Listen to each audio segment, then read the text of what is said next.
Hello, everyone, and welcome back to Nightmare Narratives. I can picture some of you already in bed, maybe some of you just getting home from work. Wherever you are, whatever time it is, I'm glad you're here. If this helps you relax or sleep, please like and subscribe. It means a lot. Now let's get you comfortable, and I'll tell you tonight's story. My name is Catherine Whitman, but everyone calls me Kate. I've been a ranger with the Cherokee National Forest for 13 years now, and I thought I'd seen everything these mountains could throw at me. Bears, illegal hunters, lost hikers, drug runners, you name it. But nothing prepared me for what happened on Roan Mountain in April of 1983. I should tell you something about myself first. Before I became a ranger, I had a PhD in anthropology. I specialized in Appalachian folklore, especially Cherokee culture. My grandmother was half Cherokee, though she never talked much about it. Growing up, I always felt drawn to these mountains, like they were calling me home. The call came in on a Tuesday morning. Park Superintendent Jim Morrison sounded worried on the radio. "Kate, we got a problem up on Roan Mountain. Someone's been digging around the old burial sites." My stomach dropped. The Cherokee burial mounds on Roan Mountain were sacred ground. They'd been there for over 1,000 years, and we were supposed to protect them. "How bad is it?" I asked. "Bad. Real bad. Can you get up there today?" I looked outside my cabin. The weather was perfect. Clear skies, warm spring air. "I'll head up right now. Be careful, Kate, and take the radio. Weather Service is calling for possible storms later." That should have been my first warning. In 13 years, I'd never seen the weather change as fast as it did that day. The drive up Roan Mountain takes about 2 hours from my station. The road winds through thick forest until you reach the balds, those strange, treeless areas near the top where nothing grows but grass and wildflowers. Cherokee legend says the balds were created by their ancestors as places to watch for enemies. The open meadows give you a view for miles in every direction. I parked my truck at the old trailhead and hiked the last mile to the burial sites. The Cherokee mounds sat in a small valley between two ridges, hidden from casual hikers. Most people didn't even know they were there, but someone knew. Someone had been very busy. The first mound I saw made me sick. It had been torn open like a wound. Dirt was scattered everywhere. Broken pottery lay in pieces on the ground, and bones, old brown bones, were scattered around like trash. I knelt down and picked up a piece of pottery. It was beautiful work, with intricate designs that told stories. Now it was broken, worthless to anyone except the people who made it centuries ago. "Damn grave robbers," I whispered. I spent the next hour documenting everything with my camera. 3 mounds had been dug up. Artifacts were missing. Probably anything that looked valuable to ignorant thieves. But worse than the theft was the disrespect. Sacred objects had been thrown aside and broken. Human remains were scattered like garbage. As I worked, I noticed the air getting colder. When I looked up, dark clouds were rolling in from the west, moving faster than any storm I'd ever seen. The temperature dropped 20 degrees in 10 minutes. That's when I heard it for the first time. A rattling sound, like bones clicking together in the wind. But there was no wind. I looked around trying to find the source of the sound. It seemed to come from everywhere and nowhere. The hair on my arm stood up, and not from the cold. I grabbed my radio. "Base, this is Kate. The burial sites have been hit hard. I'm going to need a crime scene team up here." Static answered me. I tried again. Nothing but white noise. The rattling got louder. I've always been a practical person. I don't believe in ghosts or spirits or any of that nonsense. I'm a scientist. But standing there in that sacred place, surrounded by scattered bones and broken dreams, I felt something watching me. The first snowflakes started, falling as I packed up my camera. In April. At lower elevation, dogwood trees were blooming. Up here, winter was coming back. I should have left then. I should have hiked back to my truck and called for backup from town. But something made me stay. Maybe it was my Cherokee blood. Maybe it was 13 years of protecting these mountains. Or maybe it was the way those bones seemed to be waiting for something. As darkness fell and the snow got heavier, I set up camp in my truck. I'd stay overnight and hike back to the burial sites at first light. I wanted to see if I could find any clues about who did this. That night, I dreamed of warriors in traditional Cherokee dress, standing guard over their ancestors' graves. In my dream, they were angry, very angry. I woke up to the sound of rattling bones and realized it wasn't a dream at all. Morning came gray and cold. 6 inches of snow covered everything, which was impossible for late April. I checked my radio again, still nothing but static. My truck's engine turned over, but barely. The temperature gauge read 15 degrees. I put on my warmest gear and hiked back to the burial sites. In the snow, I could see fresh tracks, boot prints leading to and from the mounds. The grave robbers had come back during the night, but there were other tracks too.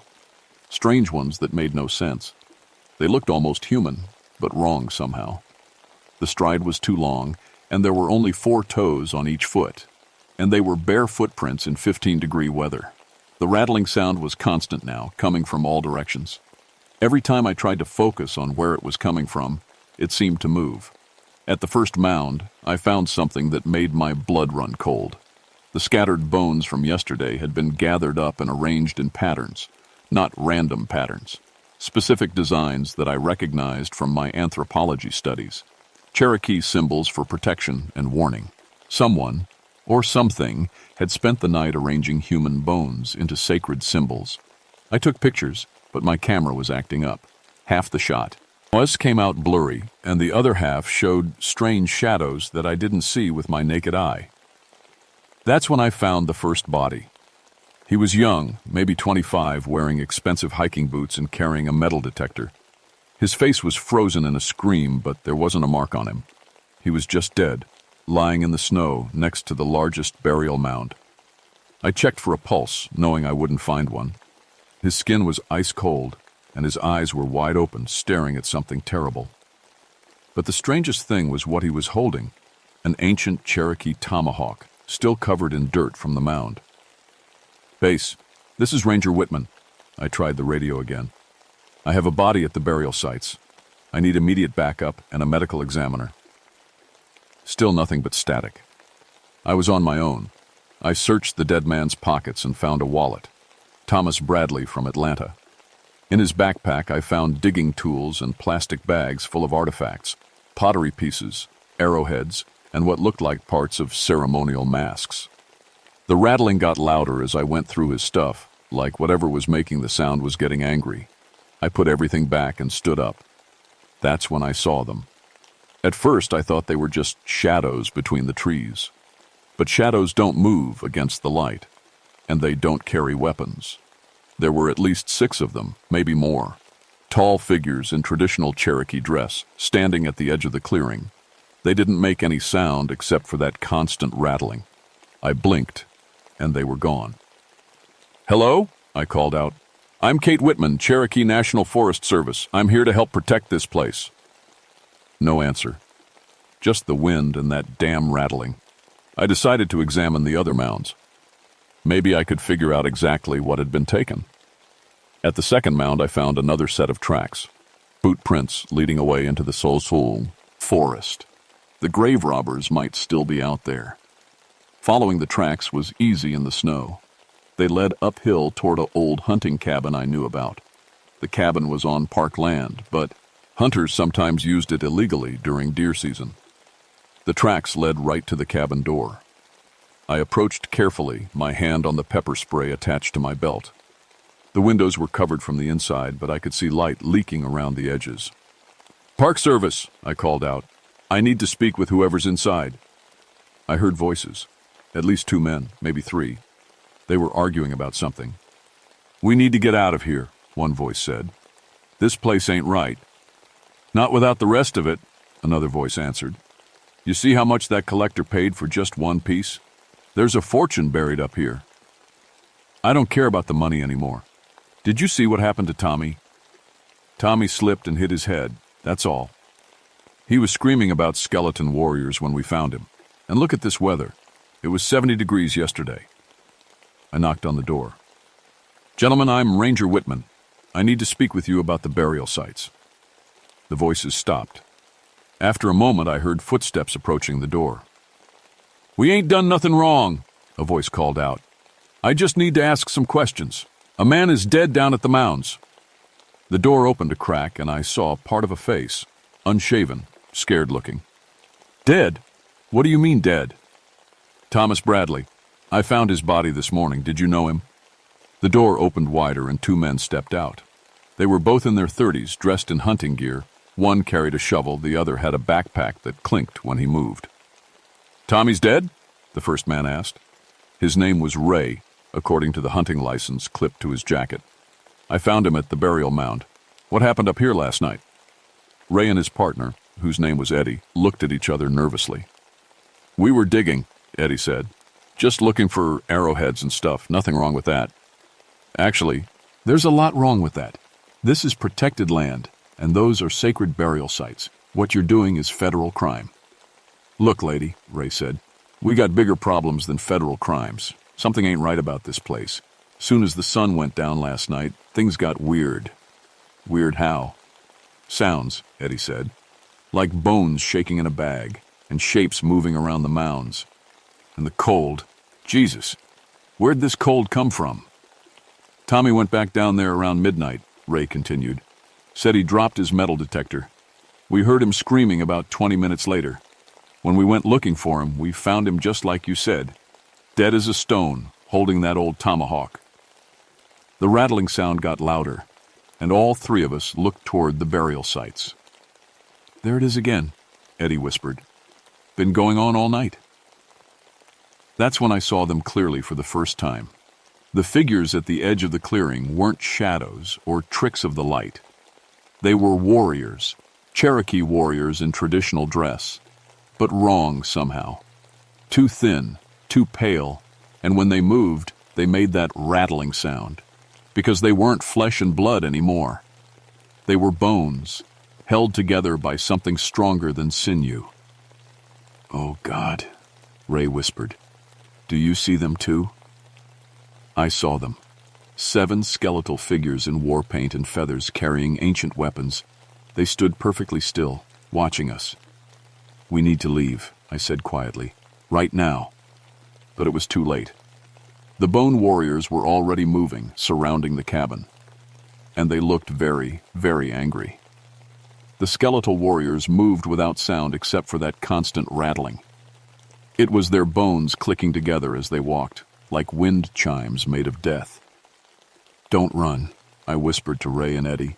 Movement might trigger them. But Eddie was already panicking. He dropped his backpack and bolted into the trees. He made it maybe 20 yards before one of the warriors cut him off. The thing moved faster than anything I'd ever seen. 1 second it was standing still, the next it was in front of Eddie, raising what looked like a stone war club. Eddie screamed and tried to change direction. The club came down with a wet thud. Eddie dropped to the ground and didn't get up. Jesus Christ, Ray shouted. He grabbed the shotgun leaning against the cabin wall and fired at the nearest warrior. The buckshot passed right through the skeletal figure like it was made of mist. But the warrior didn't like being shot at. It turned toward Ray, and I saw its face clearly for the first time. It had been human once, a long time ago. Now it was just a skull with glowing points of light where the eyes should be. War paint was somehow still visible on the bone, red and black stripes that seemed to move in the dim light. Ray fired again, with the same result. The warrior glided toward him, raising an ancient tomahawk. I did the only thing I could think of. I stepped between them. Wait! I shouted in Cherokee.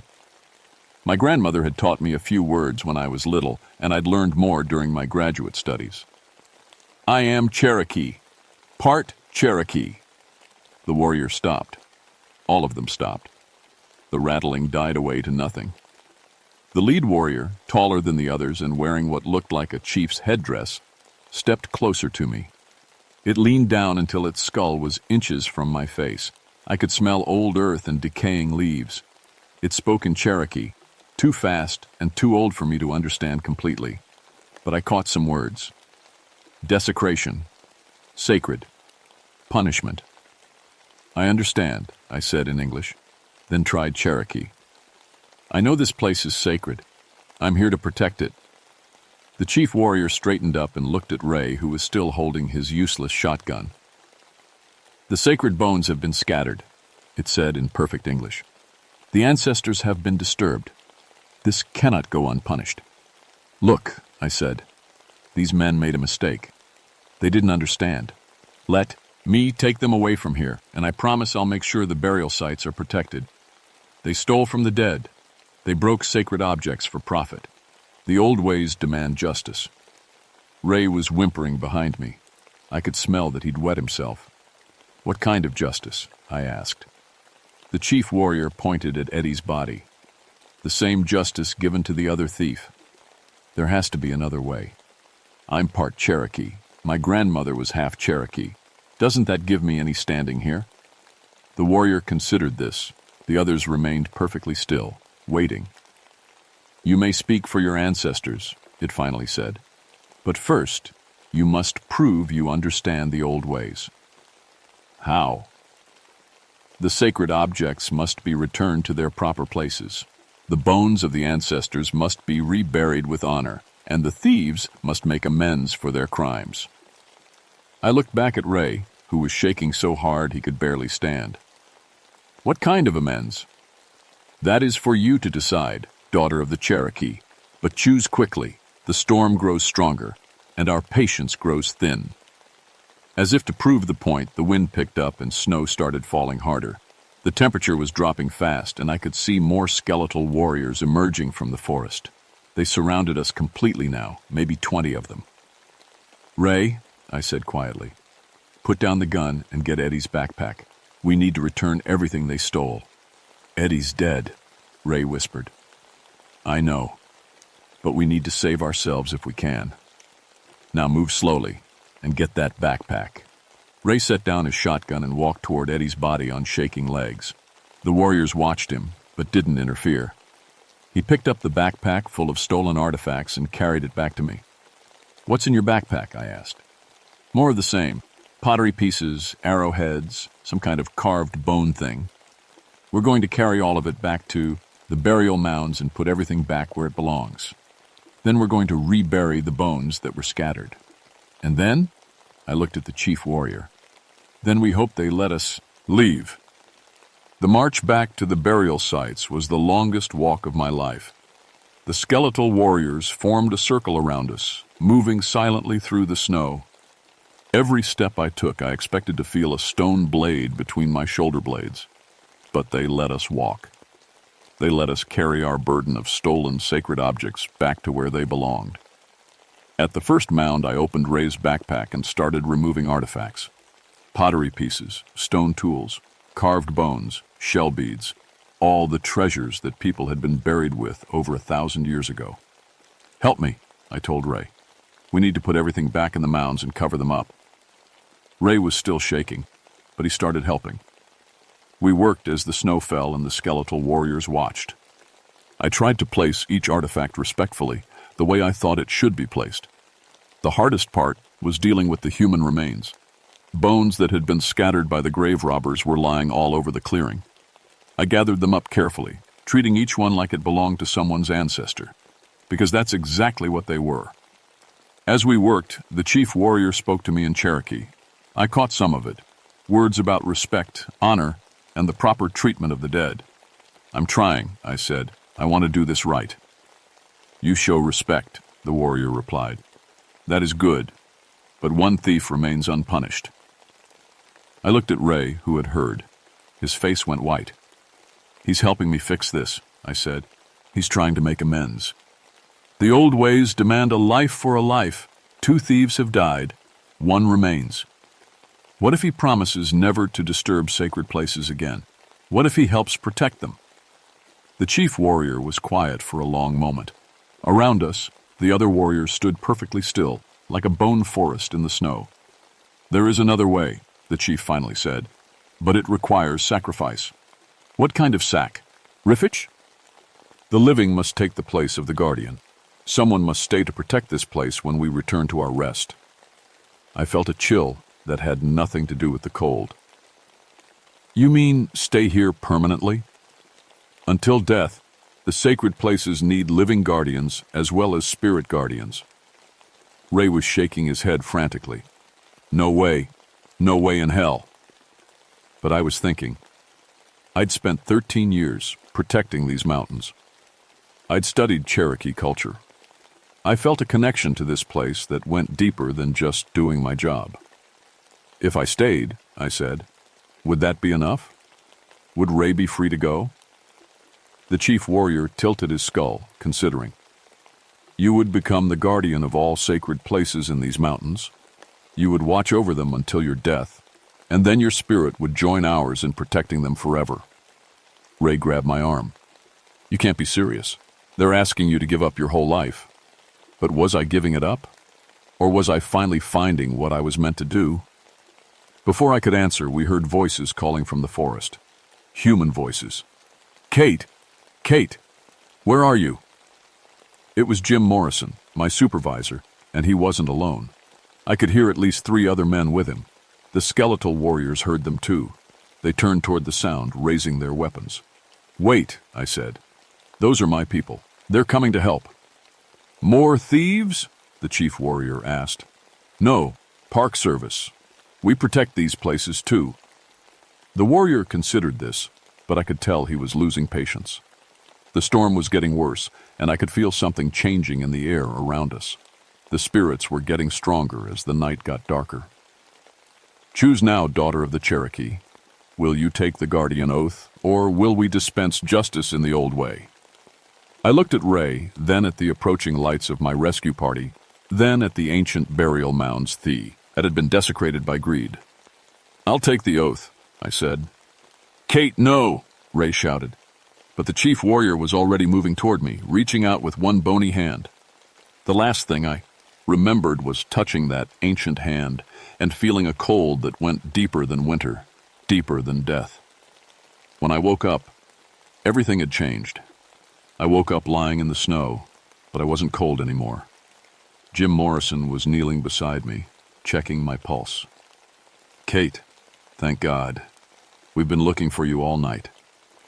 I sat up slowly, trying to remember where I was. The burial mounds. The skeletal warriors. Ray. Where's Ray? I asked. Who's Ray? Jim looked confused. Kate, we found you alone up here. You were unconscious in the snow. Been out here all night from the looks of it. I looked around. The mounds were covered with fresh snow, but I could see they'd been filled in. Someone had done a good job repairing the damage. All the scattered artifacts and bones were gone. There were 2 men, I said. Grave robbers. They were digging up the burial sites. We found evidence of digging, Jim said. And we found one body, a young man named Thomas Bradley, but no one else. Ray and Eddie. They were here. I talked to them. Jim looked at me with concern. Kate, you've been out in sub-zero weather all night. You might be a little confused. Hypothermia can cause hallucinations. But I knew what I'd seen. I looked at the spot where the chief warrior had been standing. There was nothing there now except snow and shadows. Help me up, I said. Jim and his team got me to my feet. I was surprisingly steady, considering I'd supposedly been unconscious in the snow for hours. We need to get you to a hospital, Jim said. You could have frostbite, or worse. I'm fine. And strangely, I was. I felt better than I had in years. Stronger. More aware of everything around me. Kate, you were nearly frozen solid when we found you. You should be dead. But I wasn't dead. I was something else now. Something more. As we walked back toward the trucks, I heard it one more time. The soft, but rattling of bones in the wind. But when I looked back, there was nothing there. Did you hear that? I asked Jim. Hear what? Nothing. Never mind. We were almost back to the trucks when I saw him. Ray was sitting in the back of a Park Service vehicle, wrapped in blankets and talking to a ranger I didn't recognize. He was alive. Ray, I called out. He looked up and saw me. For a second, his face showed pure terror. Then recognition, then relief. Kate, you're okay. I thought... I thought they got you too. Jim looked back and forth between us. You know this man? He was one of the grave robbers, I said, along with Eddie Martinez and Thomas Bradley. We found this gentleman wandering on the mountain road around dawn, the other ranger said, half frozen and talking about skeleton warriors. We figured he was suffering from exposure. Ray looked at me with desperate eyes. You saw them too, right? Tell them you saw them too. I looked at Ray, then at Jim, then back at the burial mounds. I saw evidence that someone had been digging up the sacred sites, I said carefully. And I found one body. Mr. I looked at Ray. I'm sorry. I don't think you ever told me your last name.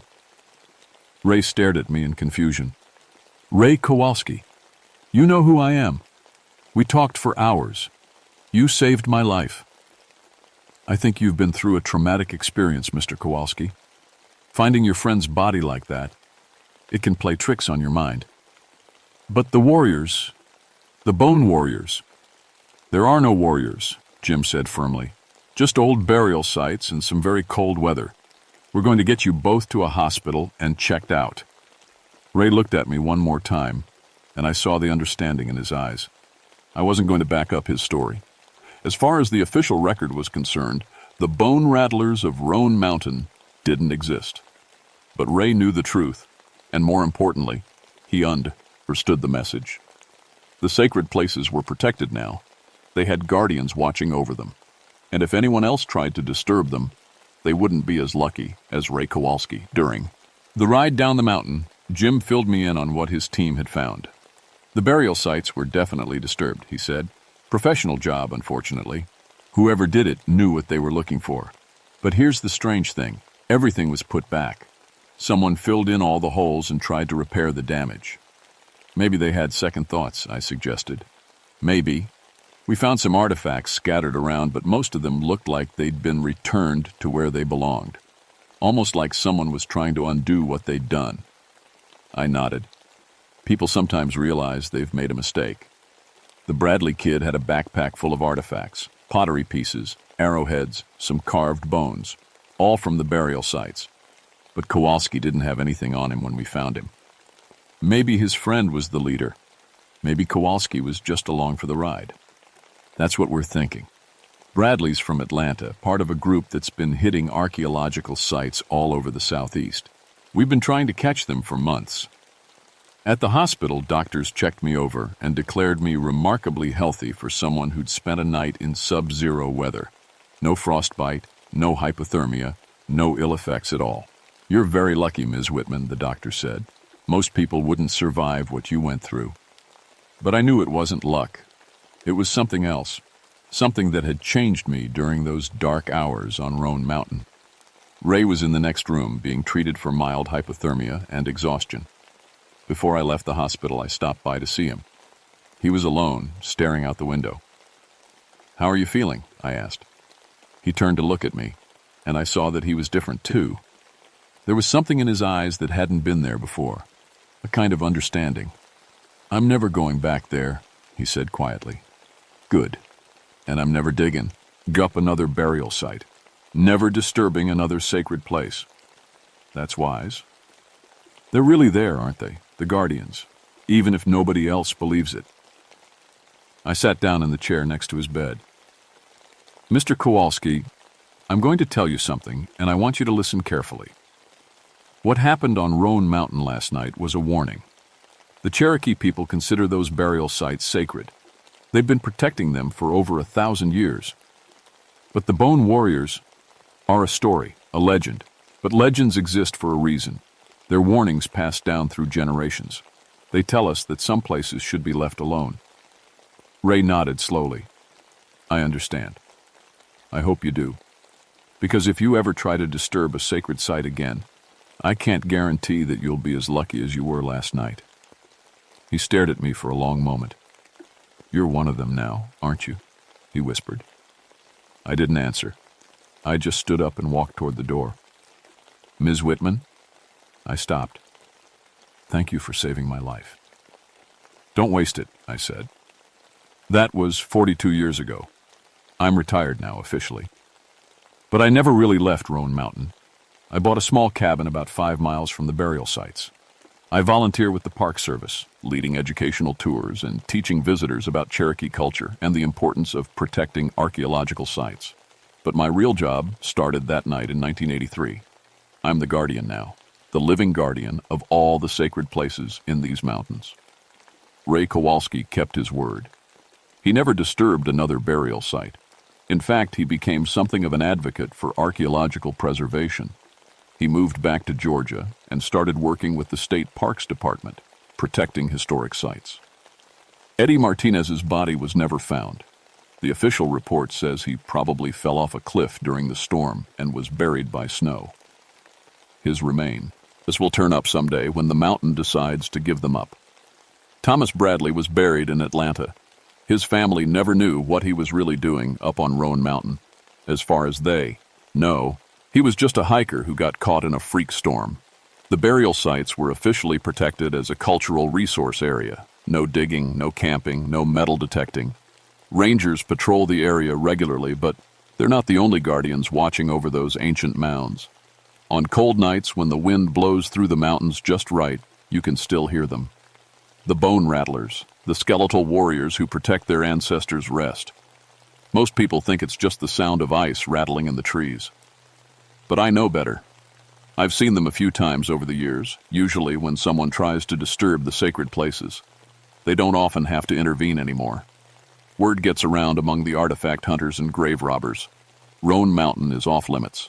Too dangerous. Too many strange accidents. But sometimes someone doesn't get the message. 3 years ago, a group of college kids from Tennessee decided to do some amateur archaeology up on the mountain. They had metal detectors and shovels, and they'd read about the Cherokee burial sites online. I found them before they found the mounds. I explained that the area was protected and that they needed to leave. They were good kids. They just didn't know any better. They packed up their equipment and hiked back down the mountain. But one of them came back that night.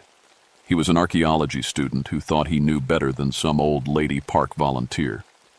They found him the next morning, sitting cross-legged in front of the largest burial mound. He was alive, but he couldn't speak, couldn't move, just sat there staring at something no one else could see.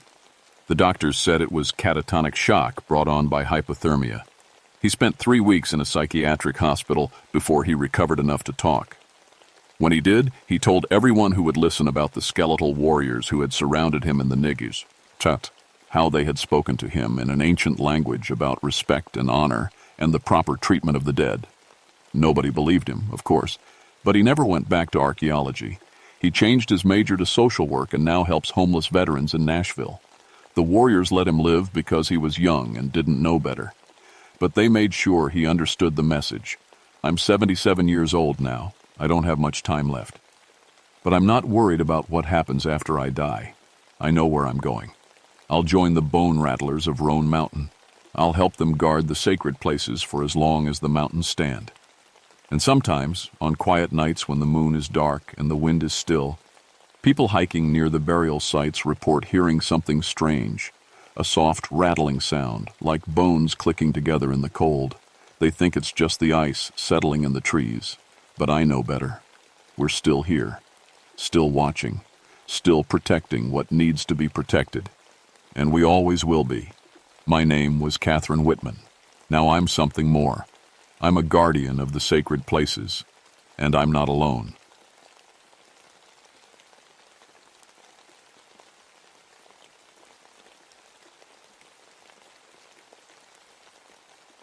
My name is James Caldwell, but everyone calls me Jimmy. I've been a forest ranger for 16 years now, working these mountains in North Georgia. Blood Mountain has been my beat for most of that time, and I thought I knew every trail, every creek, and every old cabin foundation in these woods. I was wrong. It was September of 1979, and the leaves were just starting to turn. The air had that crisp bite that comes with harvest time, and I was doing what I always did this time of year, checking on the old homestead sites before winter set in. My job wasn't just about keeping hikers safe. I also took care of the historical places, the old cabins and settlements that told the story of who lived here before it all became national forest. My great-grandfather had homesteaded somewhere up here before the government bought the land in the 1930s. That made this work personal for me. These weren't just old buildings, they were pieces of family history, pieces of who we mountain people used to be. I'd been married to Sarah for 12 years, and we had twin boys, Mark and Michael, both 10 years old. They loved coming up here with me on weekends, exploring the old places, asking me to tell them stories about the people who used to live in these hills. I always told them the truth, that these were tough people who worked hard and loved their families just like we did. I never told them the ghost stories, never believed them myself. Old places just hold memories, I figured. Stone and wood and time, that's all. The morning I found the Whitaker place, I was following an old logging road that most people had forgotten about. My truck could only get so far before the path got too narrow and overgrown. From there, I had to hike. The nearest real road was 12 miles away. Up here, you were about as alone as a person could get. I had my camera, my notebook, and a tape measure, stand, art equipment for documenting historical sites. The Park Service wanted everything cataloged before they decided what to preserve and what to let nature take back. The Whitaker homestead sat in a little valley between two ridges, hidden from the main trail. Most hikers would never find it. The cabin was mostly gone, just the stone foundation and chimney left standing. But the root cellar was still there, built right into the hillside with a heavy wooden door that somehow hadn't rotted away. According to my research, the Whitaker family had lived here from about 1910 until 1918. 12 children they'd had. Big family, even for those days. Then the Spanish flu came through these mountains like wildfire, and it took them all, parents and children both. The story was that neighbors buried them somewhere on the property before fleeing the area themselves, too scared of the sickness to do much more than that. I'd heard the tale before. Every old family in these parts had flu stories. 1918 was a bad year everywhere, but it hit mountain communities especially hard. Isolated places like this, where help was far away and medicine was scarce. But standing there in that little valley, looking at what was left of the Whitaker place, I felt something I'd never felt at any other historical site. The air was too still, too quiet. Even the birds seemed to avoid this spot. I told myself it was just the trees. They grew thick here, blocking out most of the sunlight. That would make any place feel spooky. But as I walked around the foundation taking pictures and measurements, I couldn't shake the feeling that I was being watched. The root cellar bothered me most. It was cut deep into the hillside with stone walls and that heavy wooden door. When I put my hand on the door, it was cold. Not just cool, actually cold, like touching ice. And this was September in Georgia. It should have been warm. I tried to tell myself it made sense. Root cellars were supposed to stay cool. That's what they were for, keeping food fresh before people had electric refrigerators. But this felt different. This felt wrong. I took pictures of everything, wrote down my measurements, and made notes about the site's condition. Professional work, just like always.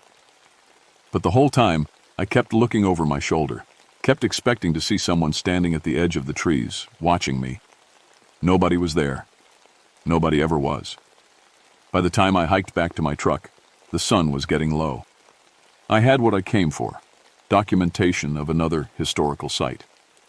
But driving home that evening, I couldn't get the Whitaker place out of my head. Couldn't forget how cold that door had felt under my hand. At dinner, Sarah asked me about my day. I told her about finding the homestead, about the family that died there. The boys wanted to know if I'd seen any ghosts. No such thing as ghosts, I said, like I always did. Just old places and sad stories. But that night, lying in bed, I kept thinking about that root cellar door. And I kept wondering why 12 people would choose to be buried so far from any church, so far from any proper cemetery. I told myself I'd go back in a few days, take more pictures, maybe see if I could find where they were buried. It was part of the job, documenting everything properly. At least, that's what I told myself. 3 days later, I drove back up the mountain. This time I brought more equipment, a better camera, a metal detector to look for grave sites, and a thermos of coffee. I figured if I was going to spend most of the day at the Whitaker place, I might as well be comfortable. The hike in felt different this time. The woods were quieter than before, if that was possible. My footsteps seemed too loud on the old leaves. Even my breathing sounded harsh in the stillness. When I reached the homestead, I stopped at the edge of the clearing. Something was different, but I couldn't put my finger on what. The stone foundation looked the same. The root cellar door was still closed, tight. The trees were the same trees. But something had changed. I walked around the site slowly, trying to figure out what was bothering me. That's when I noticed the temperature. It had been a warm morning when I started hiking, probably 70 degrees, but here in the valley it felt like it was barely 50. My breath was starting to fog. I checked my thermometer. 62 degrees. That was a drop of at least 8 degrees from the trail above. Valleys could be cooler, sure, but this felt like more than just elevation and shade. I started with the metal detector, sweeping it in wide circles around the cabin foundation. If there were graves here, the metal would pick up nails from coffins, belt buckles, maybe jewelry. The detector stayed quiet for most of the morning, just the occasional beep from old nails or horseshoe fragments. Then I tried it near the root cellar. The machine went crazy. Not the steady beep you get from finding metal. This was a wild, chattering sound like it couldn't make up its mind what it was detecting. The needle on the display jumped back and forth so fast I couldn't read it. I turned the detector off and back on, thinking maybe something was wrong with it. Same crazy noise. I moved it away from the root cellar, and it worked fine. Moved it back, and the chattering started again. Electronic equipment could be funny around certain kinds of rock, I knew that. Maybe there was iron ore in the hillside or some other mineral that was messing with the detector. But I'd never heard one act quite like this. I decided to try taking some pictures instead. Maybe I'd spot something with the camera that I was missing with my eyes. The first few shots came out normal, just the stone foundation, the root cellar, the surrounding trees. But when I got to the pictures I took near the cellar door, something was wrong with them. In the viewfinder, I could see the door clearly. Heavy wood, iron hinges carved with what looked like initials and dates. But in the photographs, there were shapes in front of the door. Pale shapes, like shadows. But shadows don't show up light in pictures. I took the same shot 3 times. All 3 came out the same way. Those pale shapes clustered around the door like people standing there. But I could see the door clearly with my own eyes. Nothing was blocking it. My hands started shaking a little as I looked through the camera again. Through the viewfinder. Just the door. Click. In the photo, more of those pale shapes. That's when I heard it. Singing. It was so faint I almost missed it. A child's voice, maybe more than one, singing something soft and slow. A lullaby or maybe a hymn. The sound seemed to be coming from underground, from somewhere beneath the root cellar door. I stood very still and listened. The singing continued for maybe 30 seconds, then faded away completely. When it stopped, the forest was so quiet I could hear my own heartbeat. I walked over to the root cellar door and pressed my ear against the wood. Nothing. But the door was even colder than it had been 3 days ago. Cold enough that my ear started to sting from the contact. I tried the handle. It was an old iron latch, probably original to the 1910s. It lifted easily, but the door wouldn't budge. Not stuck. Locked. From the inside. That made no sense. Root cellars didn't have locks on the inside. They were for storing food, not for keeping people in or out. And this door had been closed for over 60 years. How could it be locked from the inside? I walked around to the back of the root cellar, where it went into the hillside. Maybe there was another entrance, or at least a way to see inside. But the back was just solid stone and earth.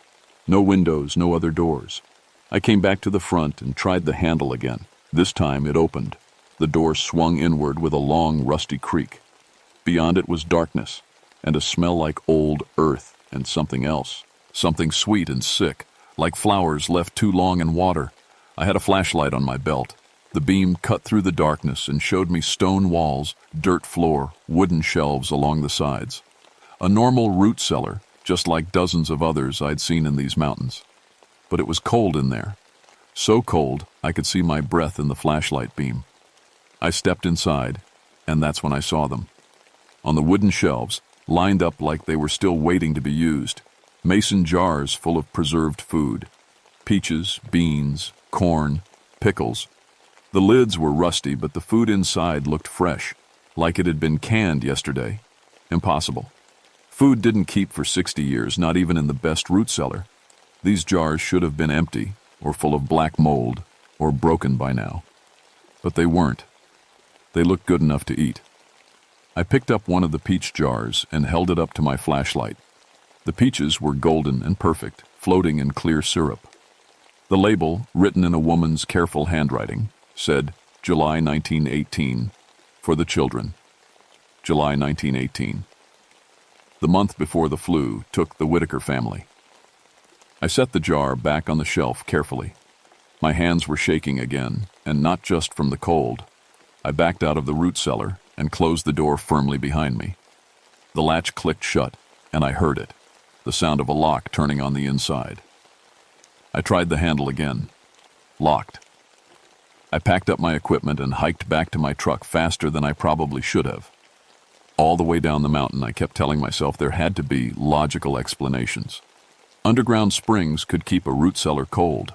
Certain preservation methods could keep food fresh longer than normal. Old doors could stick and unstick for all kinds of reasons. But I couldn't explain the photographs. I couldn't explain the singing. And I couldn't explain how a door had locked itself from he inside. That night at dinner, Sarah noticed I was quiet. "Everything okay?" she asked. "You look like you've seen a ghost." The boys laughed at that. "Dad doesn't believe in ghosts," Mark said. "That's right," I said, forcing a smile. "No such thing." But later, alone in my office, I looked at those photographs again. Those pale shapes near the root cellar door. The more I stared at them, the more they looked like children. 12 children. I stayed away from the Whitaker place for a week. Told myself I had other sites to document, other work to catch up on. But the truth was, those photographs had spooked me. Every time I looked at them, I saw more details in those pale shapes.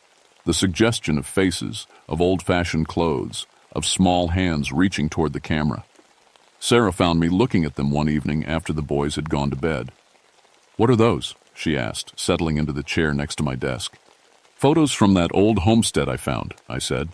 "Something's wrong with the camera, I think. Keep getting these weird exposures." She picked up the photo that showed the shapes most clearly. "They look like people," she said after a moment. "Light tricks. Shadows maybe, or reflections." But Sarah had grown up in these mountains too. She knew the stories as well as I did. "Which homestead?" she asked quietly. "The Whitaker place, up on Blood Mountain." Her face went still. "Jimmy," she said, "that's where those children died, during the flu." "I know the story. My grandmother used to talk about it. Said the neighbors were too scared to bury them proper, just put them all in the root cellar and sealed it up." I looked at her. "In the root cellar?" That's what she said. Whole family. All 12 children and the parents. Too scared of the sickness to do anything else. I thought about those mason jars lined up on the shelves. "For the children," the label had said. Food preserved for children who were already dead. Or maybe not dead. Maybe buried alive. "I have to go back," I said. "Jimmy, no.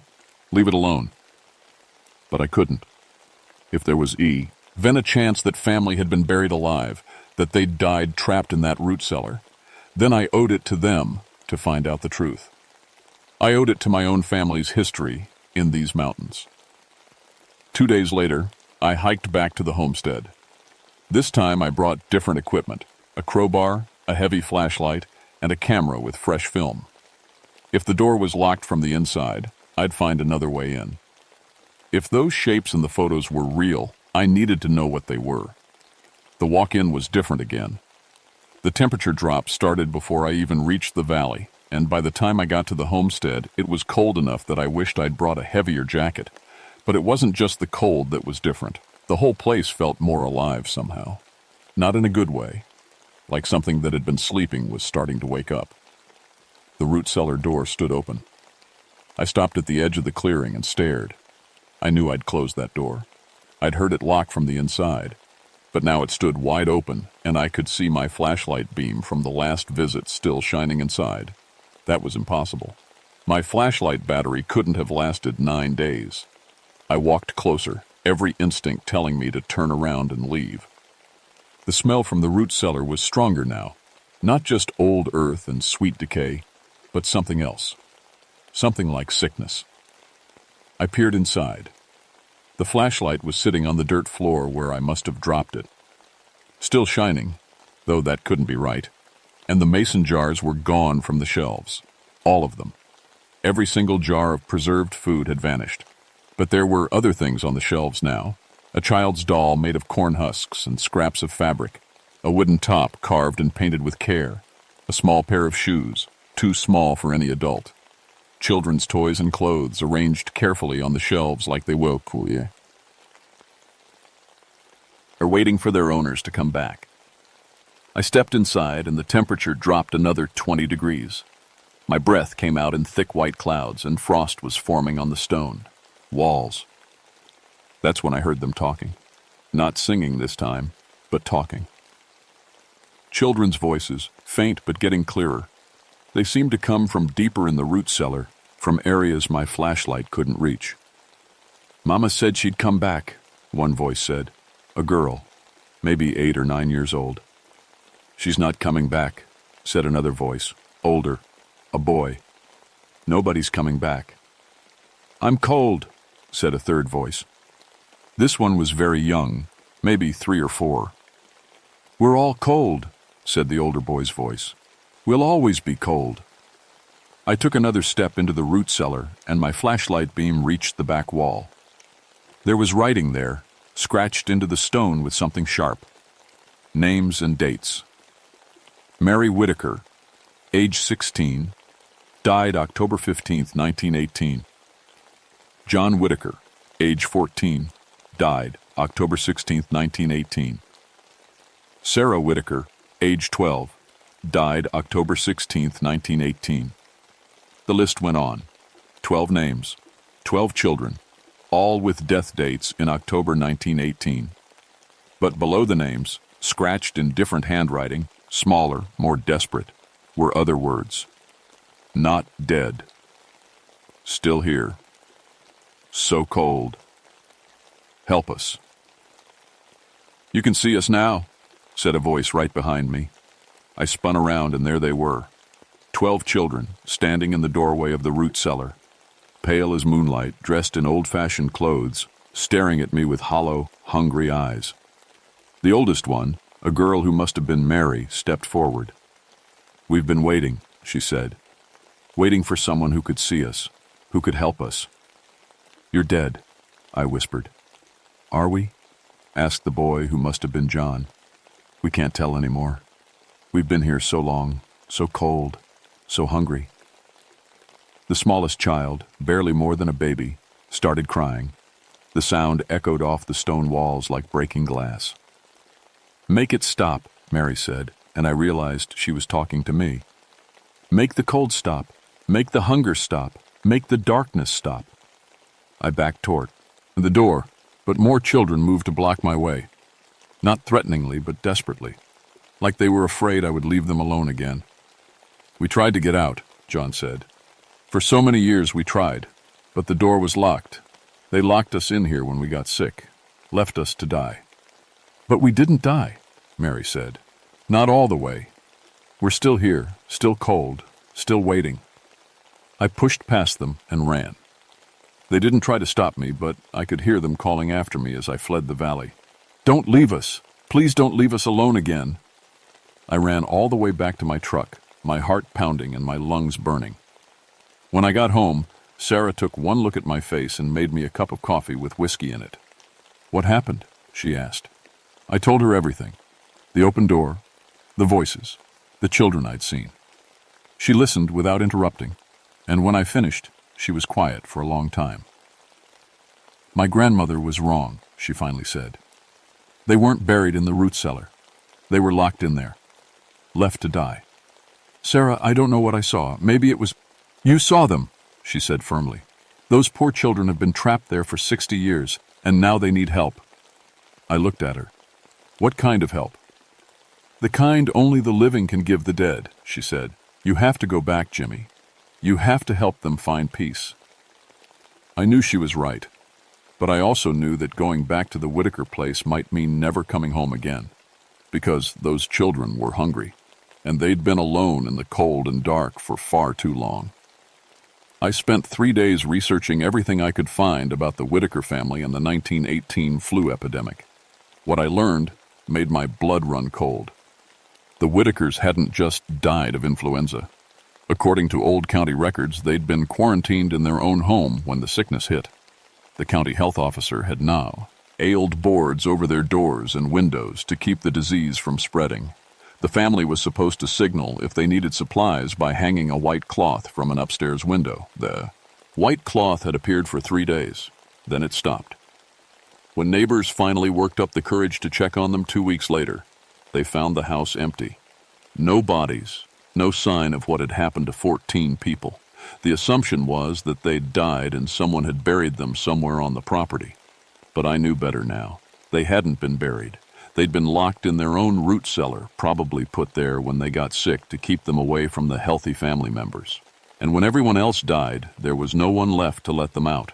They'd died slowly, trapped underground, starving and freezing and calling for help that never came. No wonder their spirits couldn't rest. I also learned something else. According to the research I found at the County Historical Society, I was related to the Whitakers. My great-great-grandmother had been a Whitaker before she married, which meant those children were my family. That night, I told Sarah what I'd discovered. You have to go back, she said. They're family, Jimmy. You can't leave family trapped like that. What if I can't help them? What if they're too far gone? Then you'll have tried. That's more than anyone has done for them in 60 years. The next morning, I packed differently for the trip to the homestead. Along with my usual equipment, I brought things my grandfather had taught me about when I was young. Salt for purification, iron nails for protection, a small Bible for prayers, and white candles for guiding spirits to rest. I also brought something else, a shovel.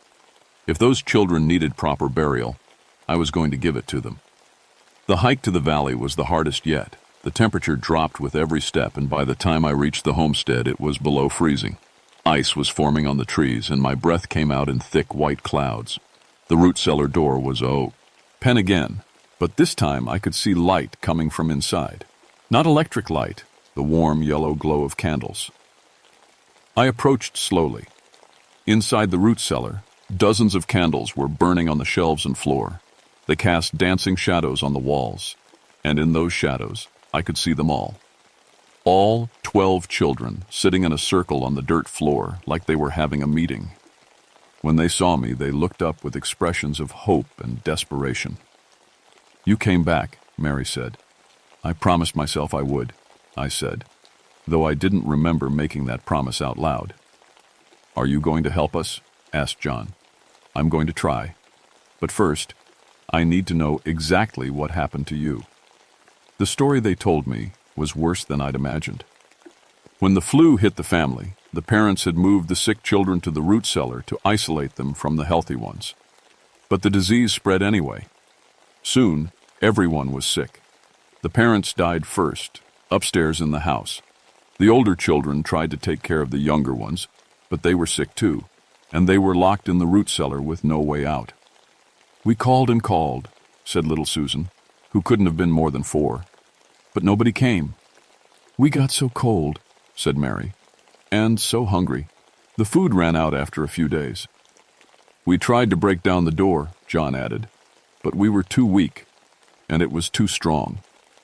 They died one by one over the course of 2 weeks. The older children had lived the longest, watching the younger ones fade away. Mary had been the last to die, alone with 11 corpses in the dark. But we didn't go away, she said. We couldn't. We were so scared, so angry.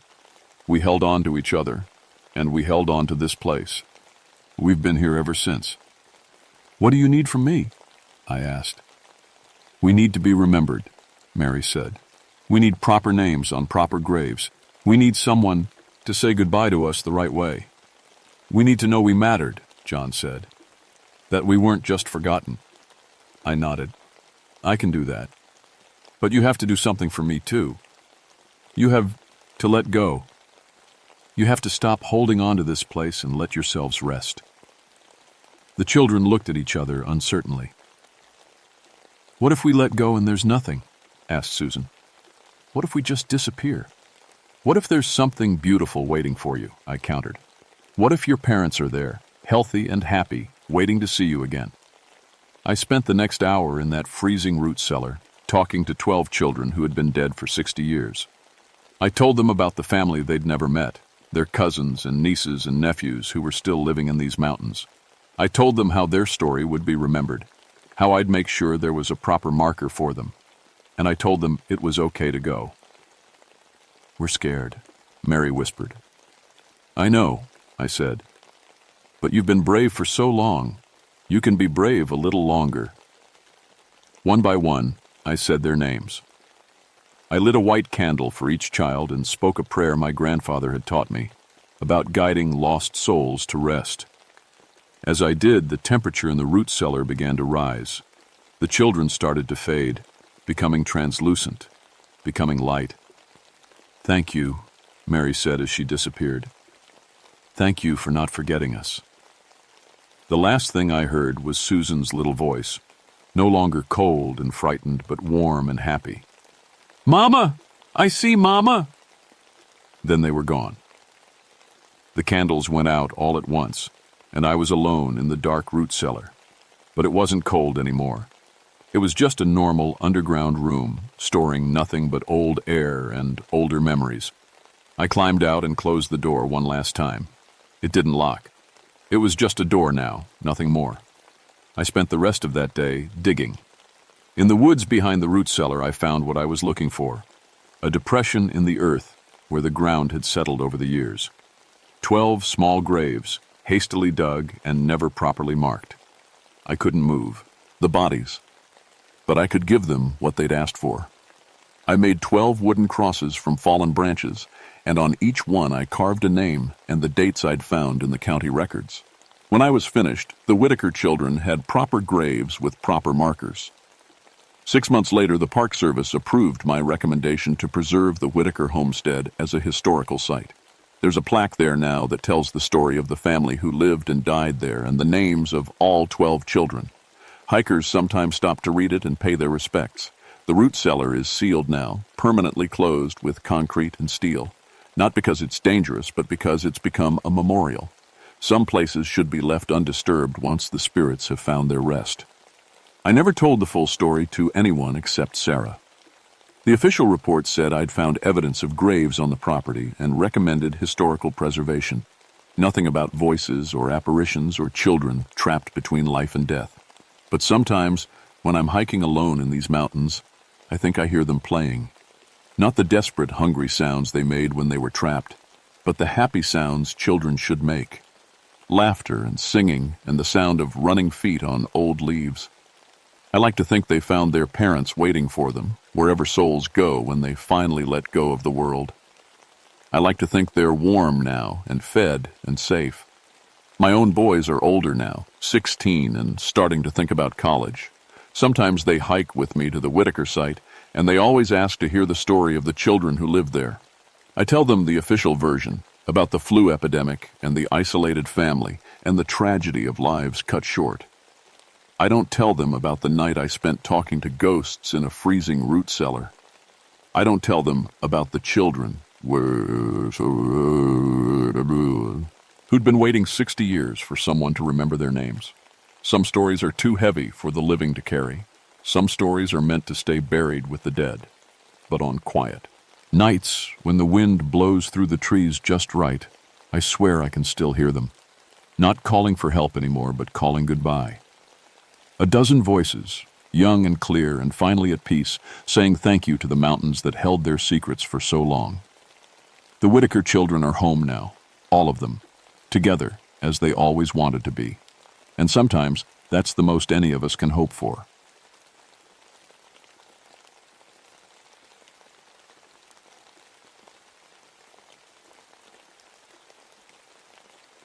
My name is Elizabeth McKinnon, but everyone calls me Liz. I've been a park ranger for 14 years now, working in the Jefferson National Forest here in Virginia.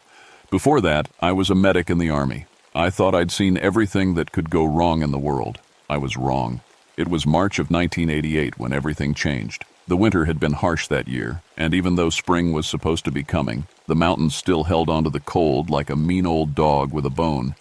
I was living alone in my cabin near the base of Walker Mountain, just me and my German Shepherd Rex. He was a good dog, smart and loyal. Better company than most people, if I'm being honest. I'd moved out here after my divorce 3 years earlier. The city had gotten too loud, too crowded. Too many memories of things I wanted to forget. Out here in the mountains, I could breathe again. The work suited me, helping lost hikers, checking on campsites, making sure people stayed safe in the wilderness. It was simple, clean work that made sense. That morning started like any other. I was drinking my coffee and checking the weather reports when the radio crackled to life. Static filled my kitchen, then cleared up enough for me to hear dispatch. Ranger McKinnon, we've got a situation on Walker Mountain. Missing hiking party, 5 college kids from Richmond. Last radio contact was yesterday evening. I set down my coffee cup. Missing hikers in March with a storm system moving in. That was serious business. Copy that. What's their last known location? North Face camping area, about 3 miles up the main trail. But Liz, there's something else. We just got the weather update. Big storm coming in, worse than predicted. Snow, high winds, the works. You might be our only shot at reaching them before it hits. I looked out my window at the gray sky. The clouds were getting darker by the minute. How long do I have? Maybe 4 hours before it gets really bad. After that, nobody's going up that mountain until it passes. I was already reaching for my gear. I'm on my way. Rex followed me around the cabin as I packed my emergency supplies. Medical kit, rope, emergency shelter, flares, extra food and water. Everything I might need for a search and rescue in bad weather. Rex knew the routine. His tail was wagging, but his ears were alert. He was ready to work. The drive to the trailhead took 30 minutes on mountain roads that were already getting slippery. By the time I parked my truck and shouldered my pack, the first snowflakes were starting to fall. Rex jumped out and immediately started sniffing around, his nose working overtime. Come on, boy, I said, clipping his leash to my belt. Let's go find these kids. The trail up Walker Mountain wasn't too hard in good weather, but with snow starting to fall and the wind picking up, it was getting tricky fast. I'd done this hike hundreds of times, though.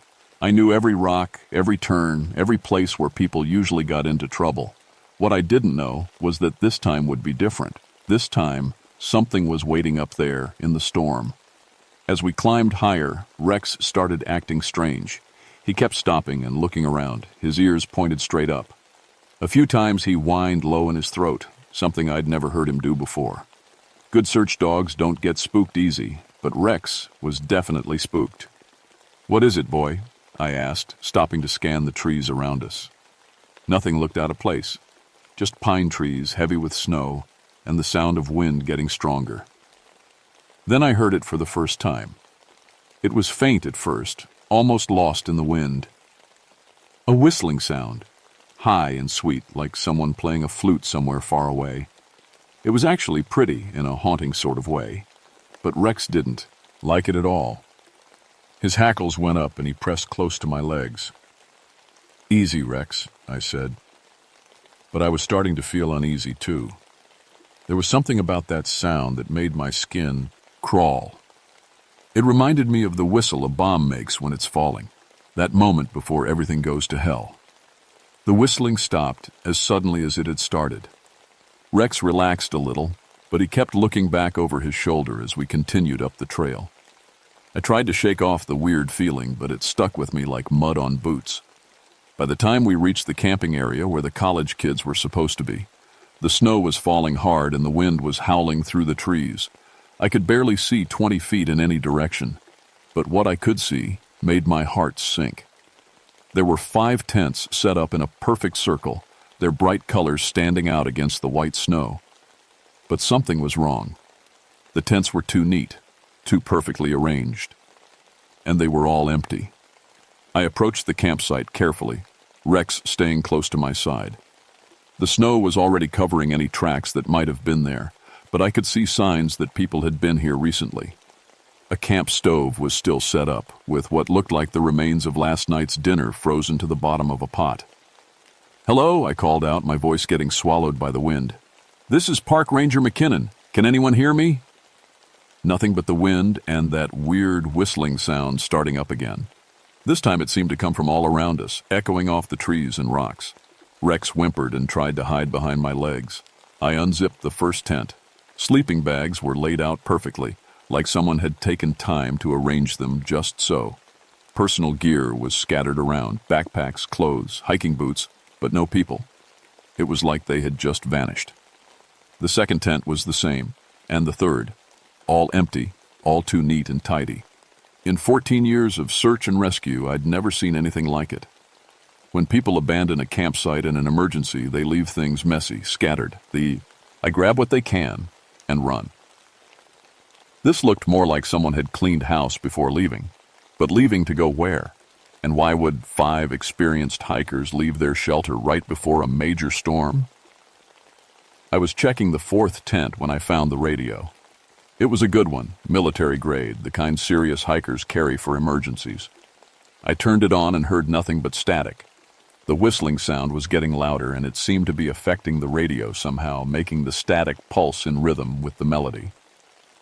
"This is Ranger McKinnon calling dispatch," I said into the radio.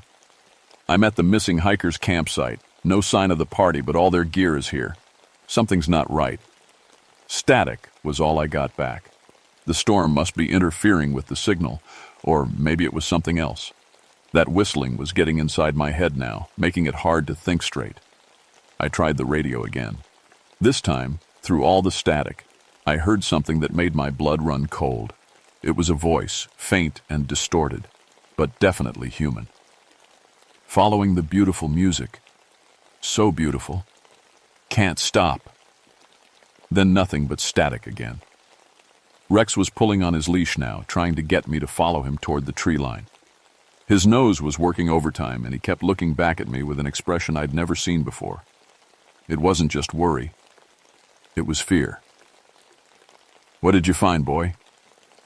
He led me to the edge of the camping area where the forest started getting thick.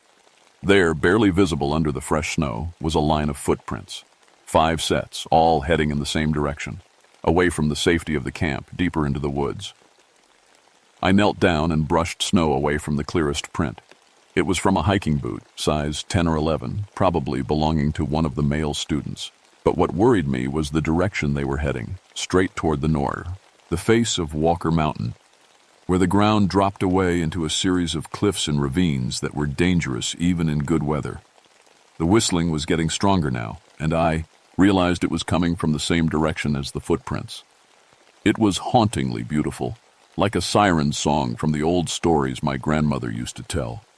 Part of me wanted to follow it, to see where it was coming from. But my military training kicked in. When something seems too good to be true, it usually is. And when something tries to lure you away from safety, you don't follow it. You get the hell out of there. "Come on, Rex," I said, standing up. "We need to track them down before they get themselves killed." Rex didn't want to follow the trail. He planted his feet and refused to move forward. This was completely unlike him. He was a trained search dog, and following tracks was what he lived for.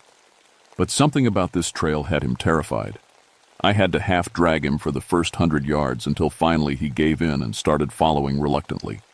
The footprints were easy to follow even in the snow. The hikers had walked single file, not running or stumbling like people who were lost or panicked. They'd walked calmly and steadily, like they knew exactly where they were going. That scared me more than anything else so far. We'd been following the trail for about 20 minutes when Rex suddenly stopped dead. His whole body went rigid, and a low growl rumbled in his chest. I looked ahead and saw why. There was a person standing in the trees about 50 yards away, just standing there, perfectly still, facing away from us. It was one of the hikers. I could see the bright red jacket that matched the description we'd been given. "Hey!" I called out. "Are you okay? I'm a park ranger." The figure didn't move, didn't even seem to hear me. Just stood there like a statue while the snow fell around them. I approached carefully, Rex hanging back as far as his leash would let him. As I got closer, I could see it was a young man, maybe 20 years old, whipped and with dark hair covered in snow.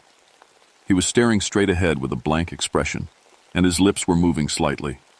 He was humming along with the whistling sound. "Son?" I reached out and touched his shoulder. "Can you hear me?" He turned toward me slowly, like he was moving underwater. His eyes were open but completely unfocused. It was like looking at someone who was sleepwalking. When he saw me, he smiled. A dreamy, distant smile that made my skin crawl. "The music," he said in a voice that was barely above a whisper. "It's so beautiful. I have to follow it." Before I could stop him, he turned and started walking again, heading straight toward the cliffs. I grabbed the young man's arm, but he was surprisingly strong. He shook me off and kept walking, still humming that haunting melody. Rex was barking now, a sharp, urgent sound that cut through the wind. "Stop!" I yelled, running after him. "You're heading for the cliffs!" But he didn't stop. If anything, he walked faster. I could see the edge of the ravine ahead through the falling snow, and I knew that in about 30 more yards, the ground would just drop away into nothing. I tackled him from behind, bringing us both down into the snow. He struggled underneath me, trying to get up, still humming. His eyes were rolled back in his head, and he was smiling that terrible, empty smile. "Let me go," he said. "I have to follow the music. It's calling to me." I'd seen combat shock before, and this looked similar, but different.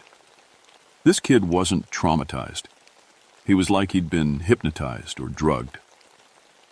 I got my medical kit out and checked his pulse.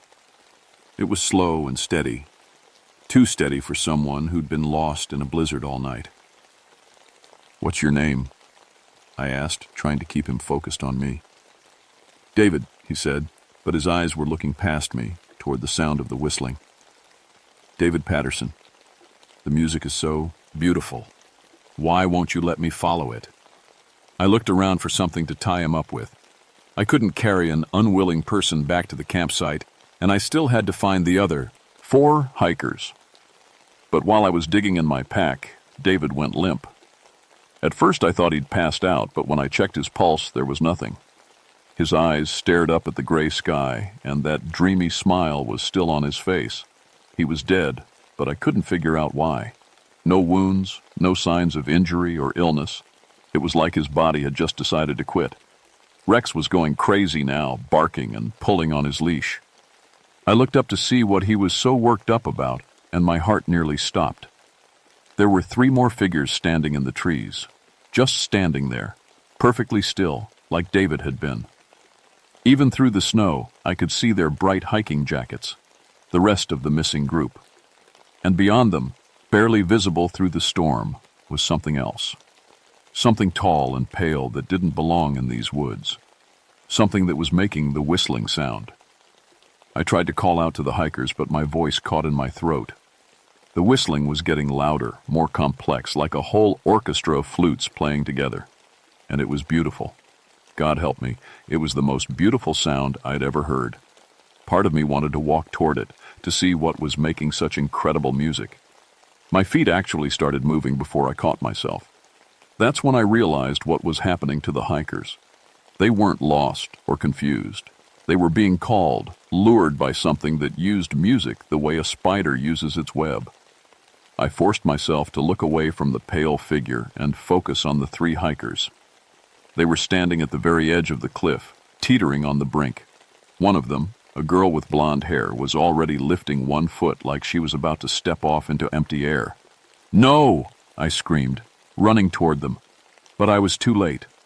The blonde girl stepped forward into nothing, still smiling that empty smile. She fell silently, the whistling music, swallowing up any sound she might have made. The other 2 followed her, one after another, walking off the cliff like they were stepping through a doorway. I reached the edge just in time to see their bodies hit the rocks 200 feet below. Rex was barking frantically, but I barely heard him. All I could hear was that whistling, and all I could see was that pale figure in the trees, watching me. It was tall, maybe 9 feet, and thin like a scarecrow. Its skin was the color of old snow, and it had long arms that reached almost to the ground. But its face was almost human, except for the mouth. The mouth was too wide, and when it opened to make that whistling sound, I could see rows of sharp teeth inside. It was looking right at me, and I could feel something pushing at the edges of my mind.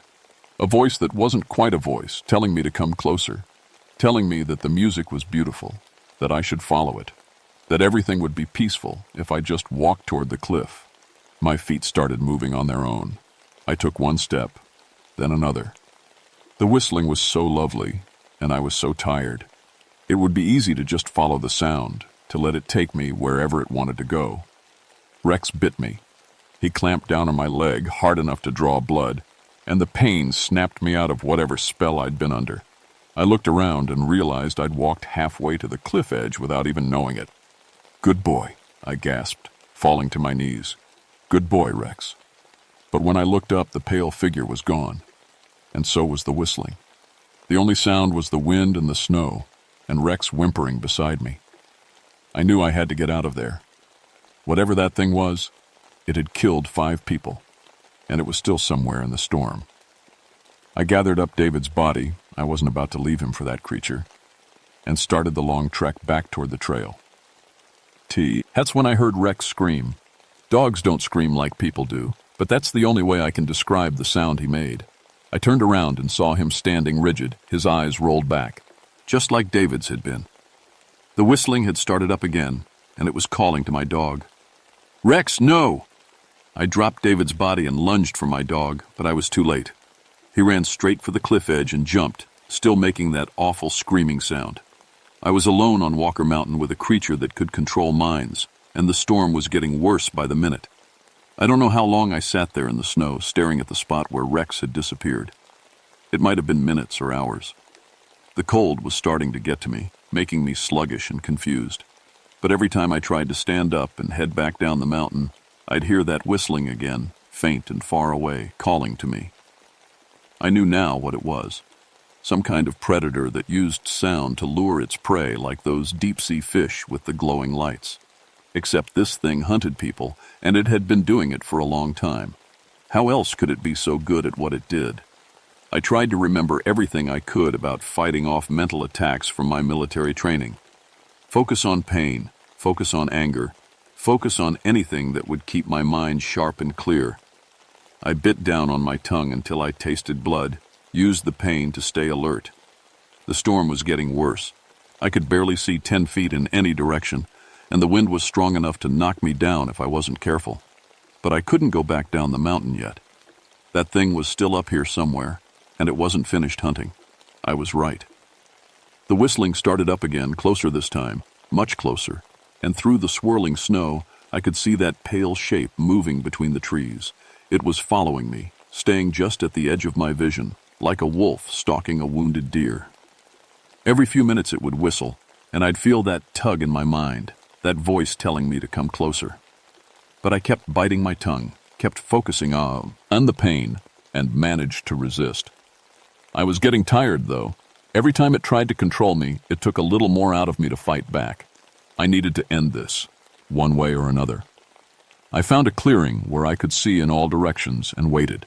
If this thing wanted me, it was going to have to come out into the open to get me. I pulled out my emergency flare gun. It wasn't much of a weapon, but it was all I had. The whistling stopped. For a moment, the only sound was the wind. Then I heard footsteps in the snow, slow and deliberate, circling the clearing.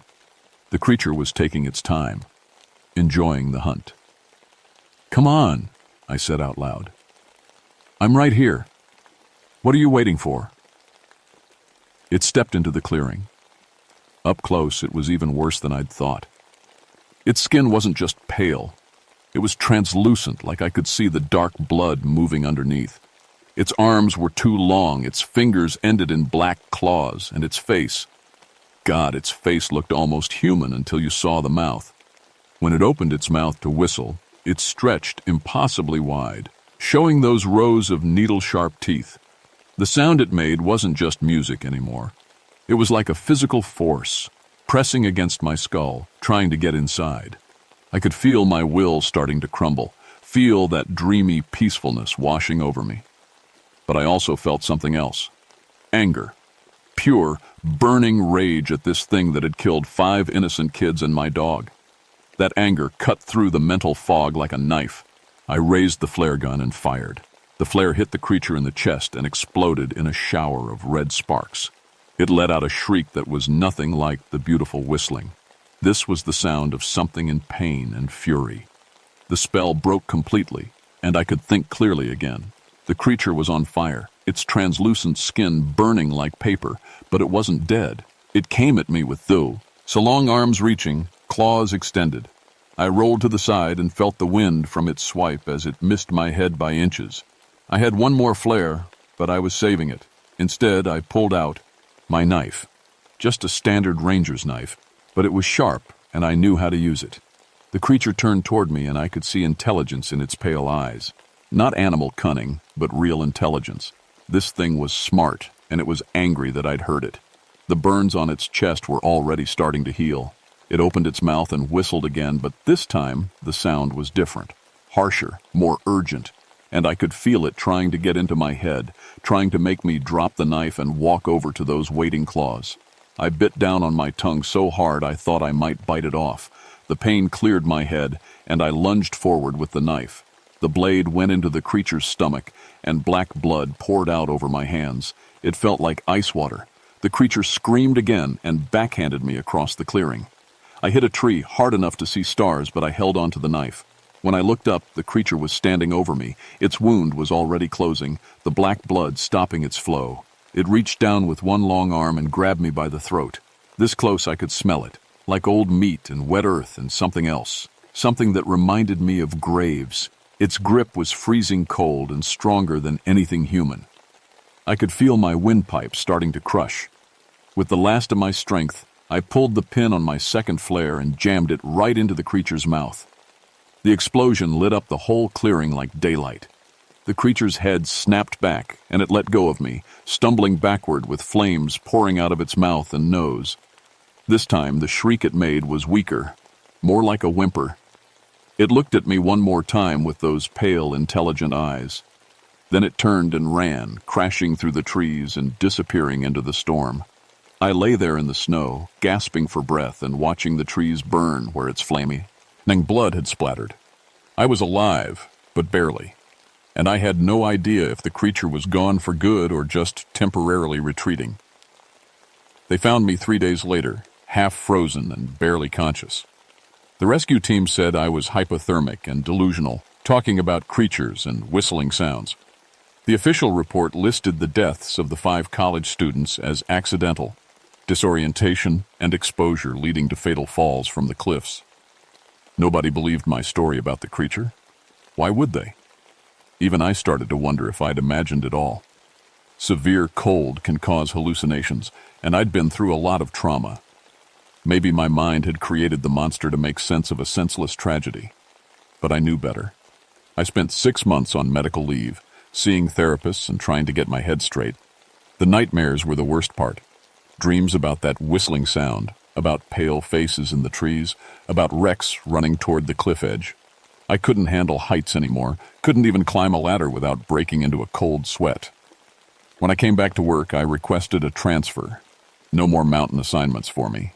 They moved me to a flat coastal park where the biggest threat was sunburn and jellyfish stings. But I didn't stop thinking about Walker Mountain. I started researching quietly, on my own time. Looking through old newspapers, death records, local folklore. What I found made my blood run cold. The whistling deaths went back over 150 years. Different decades, different victims, but always the same pattern. People found dead at the bottom of cliffs, always during storms, always with that same peaceful expression on their faces. Local tribes had stories about it too. Warnings about the whistling death that lived in the high places and called people to their doom. I tried to warn other rangers, but nobody wanted to listen. I was the crazed lady who'd cracked under pressure, who saw monsters where there were only accidents and bad luck. so I kept my research to myself and waited. Last month, I got a call from a ranger in Weston, Virginia. 3 hikers had gone missing during a winter storm on Seneca Rocks. They found the bodies at the bottom of a cliff, all with the same peaceful expressions.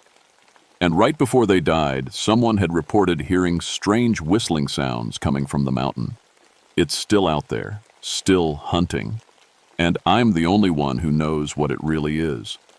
Sometimes, late at night, I think I can hear that whistling in the wind. It's faint and far away, but it's there, calling to me, trying to finish what it started on Walker Mountain. I keep my flare gun loaded and ready, just in case, because I know that someday it's going to come looking for the one that got away.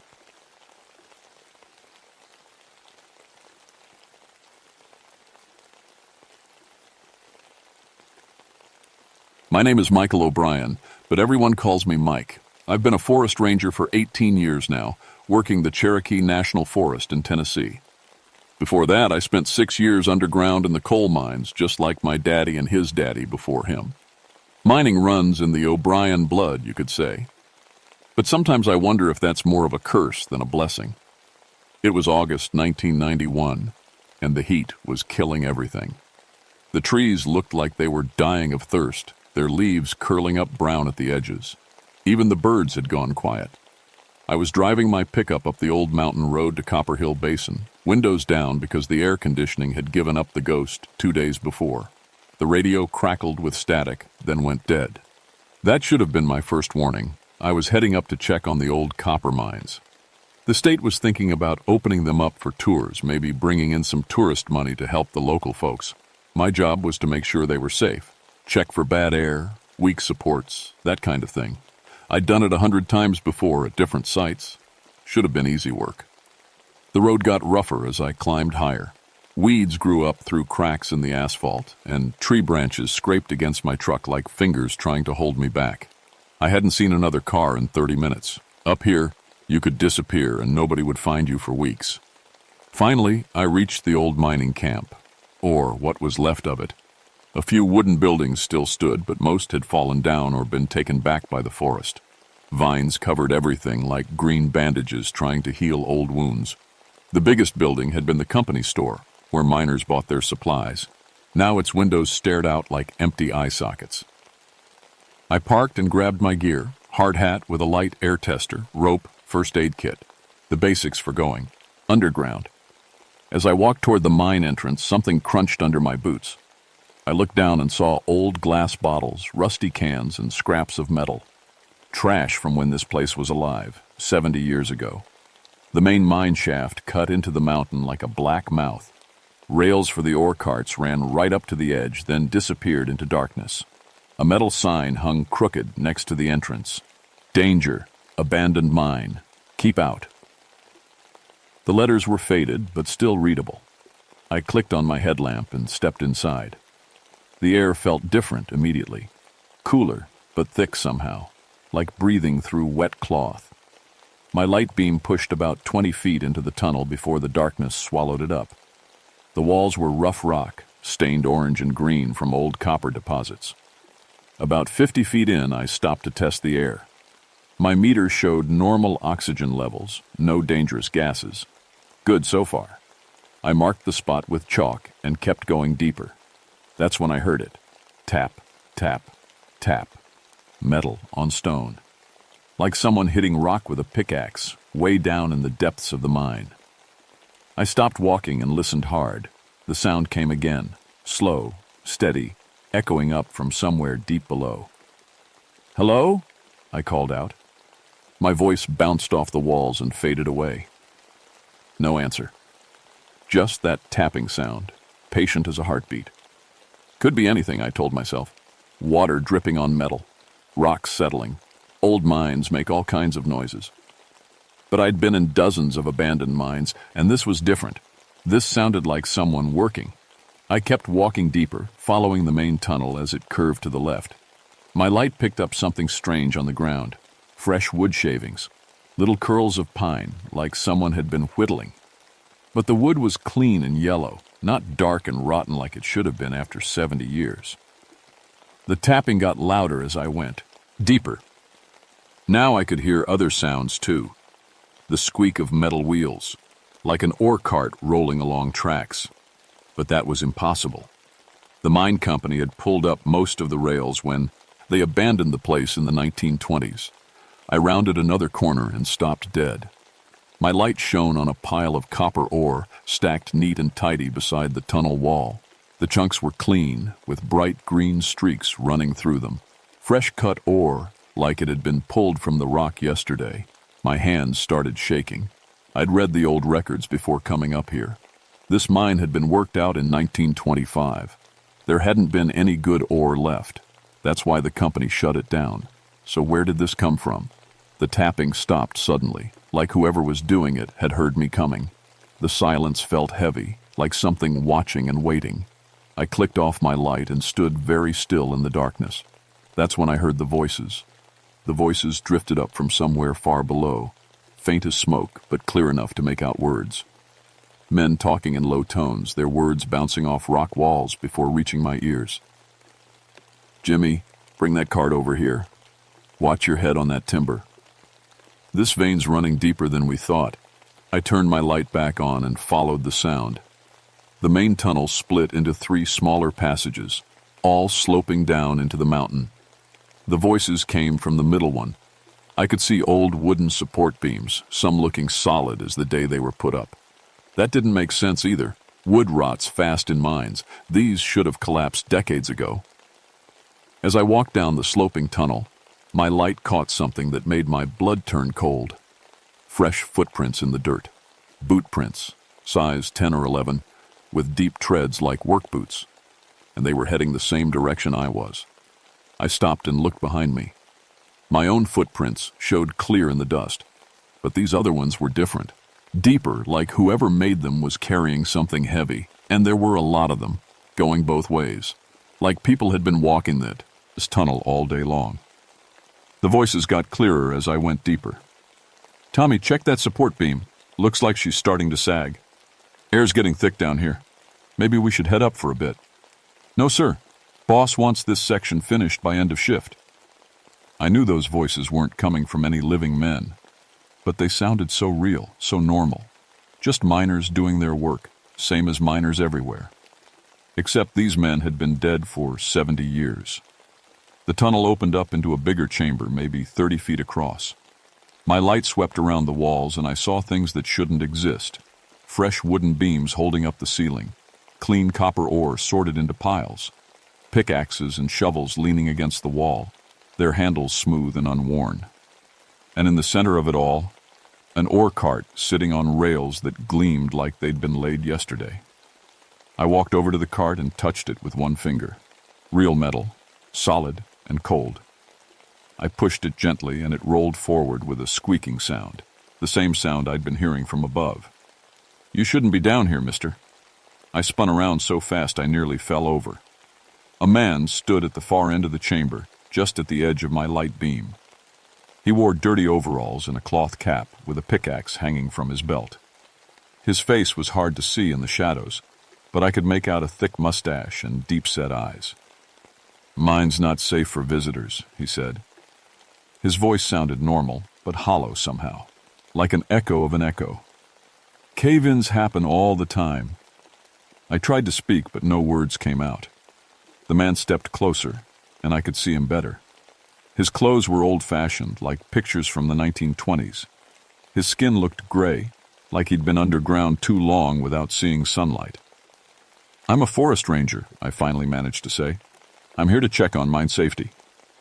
The man tilted his head, studying me. "Pursue. Anger, huh? What's your name, son?" "Michael O'Brien, Mike." His eyes went wide. "O'Brien? You wouldn't be kin to Patrick O'Brien, would you? Big Irish fella, worked the number 3 shaft." My heart started pounding. That was my grandfather, but he died in 1925. The man nodded slowly. "Aye, he did. Good man, Patrick. Tried to warn us about the gas pocket in level 5. Company wouldn't listen." He looked at me with sad eyes. "You got his look about you. Same stubborn jaw." I backed toward the tunnel entrance, but more men appeared in the shadows. 5, 6, maybe 7 of them. All dressed like my grandfather's time. All carrying mining tools. All staring at me with those gray, hollow faces. "We've been working down here a long time," said the first man. "Ever since the cave-in. Company said it was an accident, but we know better. They knew about the gas.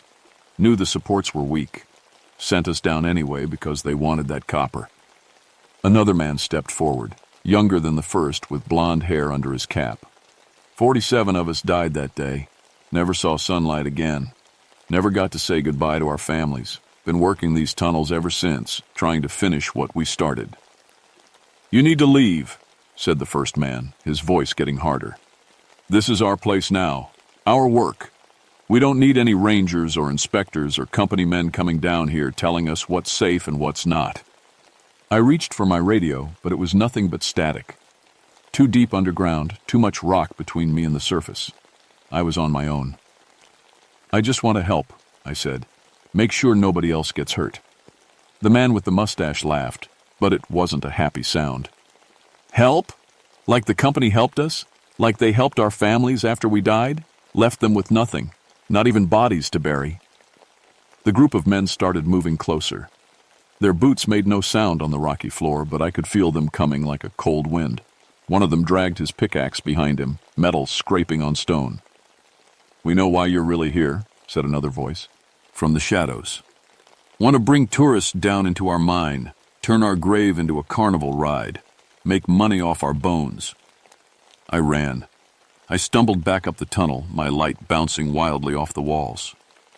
Behind me I could hear them following, not running but walking with the steady pace of men who had all the time in the world. Their voices echoed after me. "Can't leave now, boy.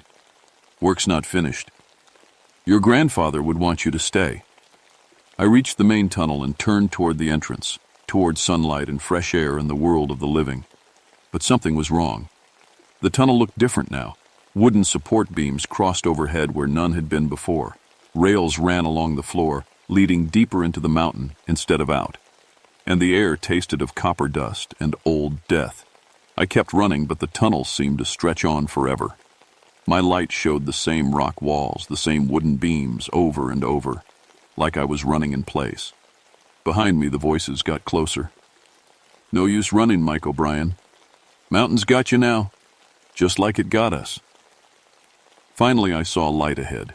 Real light, not the yellow beam from my helmet. Daylight, streaming in through the mine entrance. I put on a burst of speed and burst out into the afternoon sun. But I wasn't at the entrance anymore. I stood on a wooden platform built into the side of the mountain. Below me, the mining camp spread out like it was 1925 again. The buildings were whole and painted, smoke rising from chimneys. Men in work clothes walked between the structures, carrying lunch pails and tools. I could hear voices, laughter, the sound of hammers on metal. "Welcome to Copper Hill Hollow," said a voice behind me. I turned around. The man with the mustache stood there, looking more solid now, more real. His overalls were cleaner, his face had more color, but his eyes were still empty, still, cold as winter shadows. "This is how it was," he said, "before the company got greedy, before they cut corners on safety to save a few dollars. We were good men, Mike, honest workers. We deserved better." Other miners gathered on the platform around us. I could see them clearly now, their faces, their names embroidered on their work shirts. Tommy Walsh, Jimmy Peterson, David McLeod, names I remembered from the old accident reports. "Your grandfather tried to warn us," said Tommy Walsh. He was the young blonde one I'd seen in the mine. Came running out of level 5, shouting about gas. Said the company knew about it, knew it was dangerous. But the foreman called him a troublemaker. "Fired him that very day," added Jimmy Peterson. "Walked him right out of the camp. Lucky for him, he missed the explosion by 2 hours." I looked down at the camp below. It was beautiful in a way, like a picture from a history book. Men working together, doing honest labor. But there was something wrong with the light. Too golden, too perfect. Like looking at the world through amber. "This isn't real," I said. "The camp's been abandoned for 70 years. You're all dead.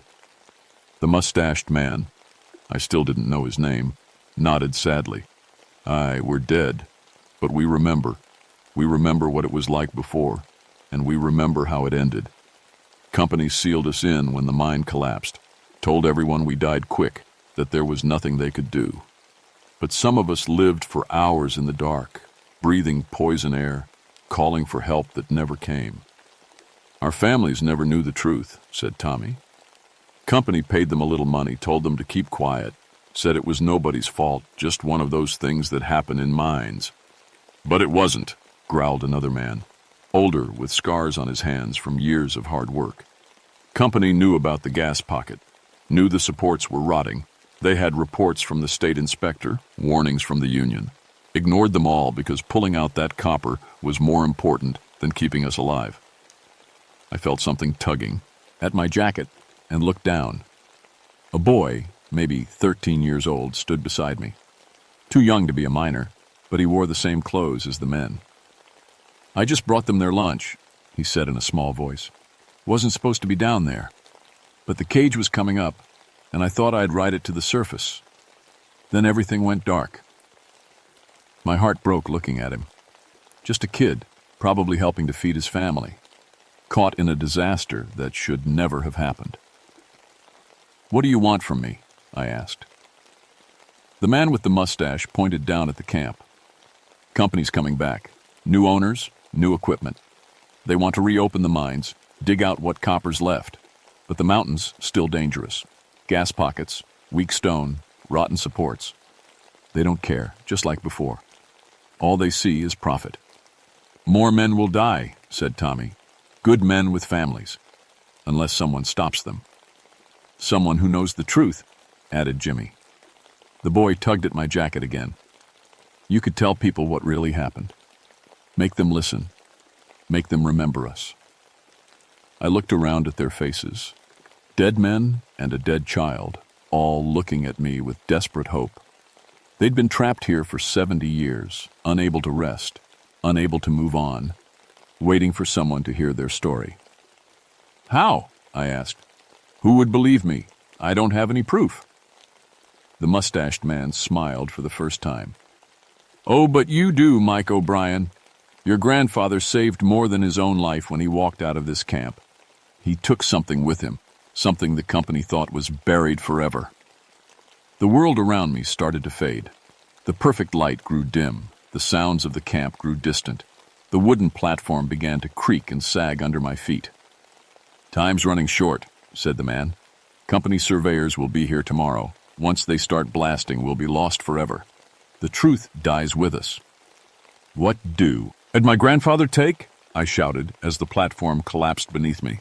I fell into darkness, their voices echoing all around me. Ask your grandmother. The box in the attic. Save them, Mike. Don't let it happen again. I woke up in my truck, slumped over the steering wheel. The sun was low on the horizon, painting the abandoned mining camp in shades of red and gold. My head pounded like someone had hit me with a pickaxe. I checked my watch. Nearly 6 o'clock. I'd been unconscious for hours. My first thought was that I'd been overcome by bad air in the mine. Happens sometimes. Carbon monoxide, methane, other gases can build up in closed spaces. Makes you see things, hear voices. But my air tester showed normal readings when I checked it. I looked toward the mine entrance. It was just a black hole in the rock, same as when I'd arrived. No wooden platform, no sounds of men working, just silence and shadows. But I couldn't shake what I'd seen and heard. The faces of those dead miners felt more real than the steering wheel under my hands. And they'd mentioned my grandmother, something in her attic, something my grandfather had taken from the mine. I drove down the mountain as fast as I dared, my headlights cutting through the growing darkness. I had to get to Grandma O'Brien's house while she was still awake. She was 87 now, and she went to bed early. Her little white house sat on Elm Street in town, same place she'd lived since marrying my grandfather in 1923. I knocked on the door, trying to calm my racing heart. "Michael," she said when she opened it, "what brings you by so late?" You look terrible, dear. Grandma, I need to ask you about Grandpa, about his time at the Copper Hill mines. Her face went pale. She looked around nervously, then pulled me inside. What do you want to know? He was there the day of the cave-in, wasn't he? The day 47 men died? She sat down heavily in her rocking chair. He never talked about it. Never. Said it was too painful to remember. But yes, he was there. Walked out just hours before it happened. Ed, did he ever say why? Why he left that day? Grandma was quiet for a long time, rocking back and forth. Finally, she spoke in a whisper. He found something. Papers, documents the company didn't want anyone to see, proof they knew the mine was dangerous. My heart started pounding again. Where are they, Grandma? Do you still have them? She pointed toward the ceiling. Attic. In his old steamer trunk. He made me promise never to throw them away, but never to show them to anyone either. Said they were too dangerous. That the company would hurt our family if they knew Patrick had taken them. 10 minutes later, I was in the dusty attic pulling papers from a metal box. My grandfather's handwriting covered page after page. Notes about gas readings, unsafe support beams, company orders to ignore safety warnings, and there were official documents too. Reports from state inspectors, memos from company executives, union complaints that were filed away and forgotten. The worst was a letter from the mine foreman to company headquarters dated 2 days before the cave-in. Workers continued to report dangerous gas levels in level 5. Recommend immediate evacuation and safety review before proceeding. However, copper deposits in this area are extremely valuable. Please advise on acceptable risk levels. The response came back the next day. Continue operations as planned. Copper prices are at all-time high. Minor safety concerns should not interfere with production schedule. 47 men died because of those words. I drove straight to the sheriff's office, even though it was nearly midnight. Sheriff Davis had been a friend of my family for years. He'd listen, even if the story sounded crazy. Mike, what in the hell are you doing here so late? He asked when I burst through the door. I spread the papers across his desk. Bill, I need you to look at these. They're fro. And the 1925 mining disaster at Copper Hill Hollow. He put on his reading glasses and studied the documents. His face grew more serious with each page. Jesus, Mike, where did you get these? My grandfather. He was there the day of the cave-in. He knew what was going to happen and tried to warn the other miners. Company fired him for it. These documents. They prove the company knew the mine was unsafe. Knew men would die and sent them down anyway. He looked up at me. This is murder, Mike. Mass murder. There's more, I said. New company's moving in tomorrow. They want to reopen the mines. Same owners, different name. They haven't learned anything. Sheriff Davis was already reaching for his phone. Not on my watch, they're not. The next morning, a convoy of sheriff's cars blocked the road to Copper Hill Hollow. State investigators arrived by noon, followed by reporters and lawyers. By evening, the story was on the news across 3 states. The mining company tried to deny everything at first, said the documents were fakes, that the 1925 accident was just bad luck. But the papers were too detailed, too official to dismiss. And when investigators started digging into the company's current safety record, they found the same pattern of ignored warnings and cost-cutting measures. Within a week, the company's mining permits were revoked. Within a month, the families of the 1925 victims had filed lawsuits based on the evidence my grandfather had saved. It took 2 years, but eventually, they won. The mining company paid millions in damages to the descendants of the dead miners. A year later, I stood at the entrance to the Copper Hill Hollow mine for the last time. Instead of surveying for tourist access, I was there for the dedication of a memorial. A granite marker now stood beside the mine entrance, listing the names of all 47 men who died in 1925. At the bottom, it read, "They died not from accident, but from greed. Let their sacrifice ensure this never happens again." The mine entrances had been properly sealed now, made safe so no one else wassaws. would be hurt. The old mining camp was being turned into a historical site, but not the kind that makes light of tragedy. This would be a place of remembrance, where school children could learn about the cost of putting profits before people. As the crowd of family members and officials dispersed, I walked closer to the mine entrance. The granite memorial gleamed in the afternoon sun, and fresh flowers lay at its base. For the first time since that strange day underground, I felt at peace. "Thank you, Mike." I turned around, half expecting to see empty air. But there he was, the man with the mustache, looking more solid and real than ever. The other miners stood behind him, including the young boy who'd just been bringing lunch. "We can rest now," said Tommy Walsh. "Our families know the truth. The company's been punished. No one else has to die in these mountains." "Your grandfather would be proud," added Jimmy Peterson. "He saved a lot of lives by taking those papers, and you saved even more by bringing them to light." The boy stepped forward and handed me something, a small piece of copper ore, bright green and beautiful. "For remembering us," he said. "Will I see you again?" I asked. The mustached man, I finally saw his name on the memorial. Samuel Morrison, age 34, shook his head. "Our work here is finished. Time to move on to whatever comes next." He tipped his cap to me. "Take care of these mountains, Ranger O'Brien. They're in good hands." One by one, they faded away like morning mist. Not frightening this time, but peaceful. Men finally going home after 70 years of waiting.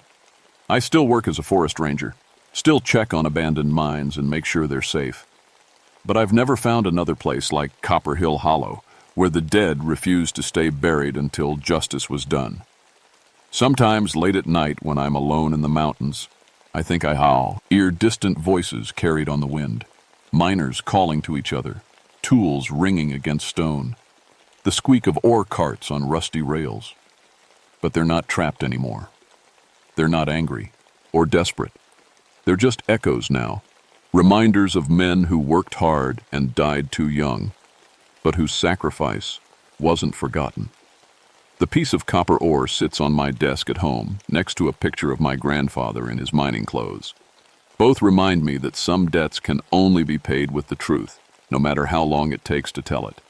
And sometimes, when the mountain wind blows just right through my open window, I swear I can hear Samuel Morrison's voice, faint as a whisper. "Good work, Mike O'Brien. Good work."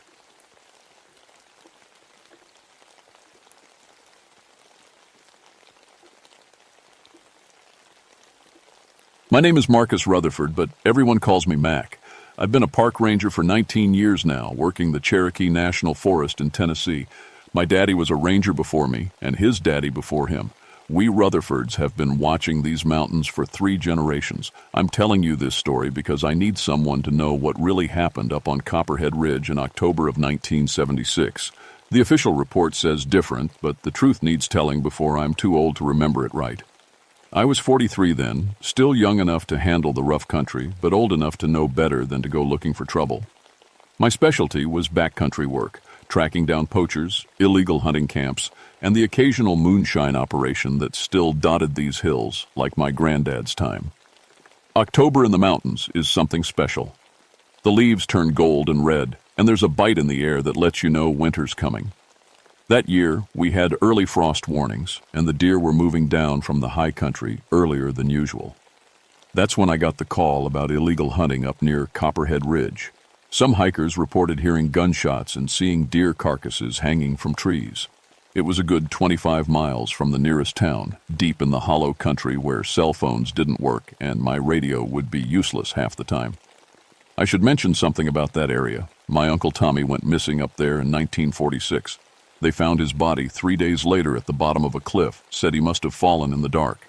But Tommy knew those mountains better than anybody. He could walk them blindfolded. Still, accidents happen, and that's what we all believed. I loaded up my truck with enough supplies for 2 days. The plan was simple: hike in, find the hunting camp, document everything, and haul whoever was responsible back to Fay. See Sharjah. I'd done it dozens of times before. Should have been routine. The drive up the old logging road took 2 hours. Every mile took me deeper into country that hadn't changed much since the Cherokee walked these paths. The trees got thicker, the road got rougher, and civilization felt farther away with every turn. I parked at the end of the road, where a rusted gate blocked any further vehicle access. From here, it was all on foot. I strapped on my pack, checked my gear, and headed into the woods. The trail was old but well marked, winding through oak and pine that stretched up like cathedral pillars. For the first hour, everything felt normal. I heard the usual forest sounds: birds calling, squirrels chattering, leaves rustling in the breeze. The air smelled like pine needles and damp earth. My boots crunched on the frost-covered leaves, and my breath made little clouds in the cold air. But as I got deeper into the hollow, something started feeling wrong. At first, I couldn't put my finger on it. Maybe it was too quiet, or maybe the shadows seemed darker than they should. I told myself I was being foolish. I'd never believed in ghosts or mountain spirits like some of the old-timers. To me, the only dangerous things in these woods walked on two legs and carried guns. I found the first deer carcass hanging from a tree about 3 miles in. That's when I knew something was really off. The deer was a young buck, maybe 8 points, hanging by its hind legs from a thick oak branch. But it wasn't the sight that bothered me. I'd seen plenty of deer being dressed. It was how it was killed. No bullet holes. Instead, there were deep cuts made by something sharp but crude, like knapped stone or bone. The cuts were precise, but not made by any knife I'd ever seen. Whoever did this knew what they were doing, but they were using tools that belonged in a museum. I took pictures and made notes, trying to stay professional. Maybe it was some survival nuts playing at being primitive hunters. Illegal, but not unheard of. Still, something about the way the deer was positioned bothered me. It faced west toward the setting sun, and its front legs had been arranged in an almost prayer-like position.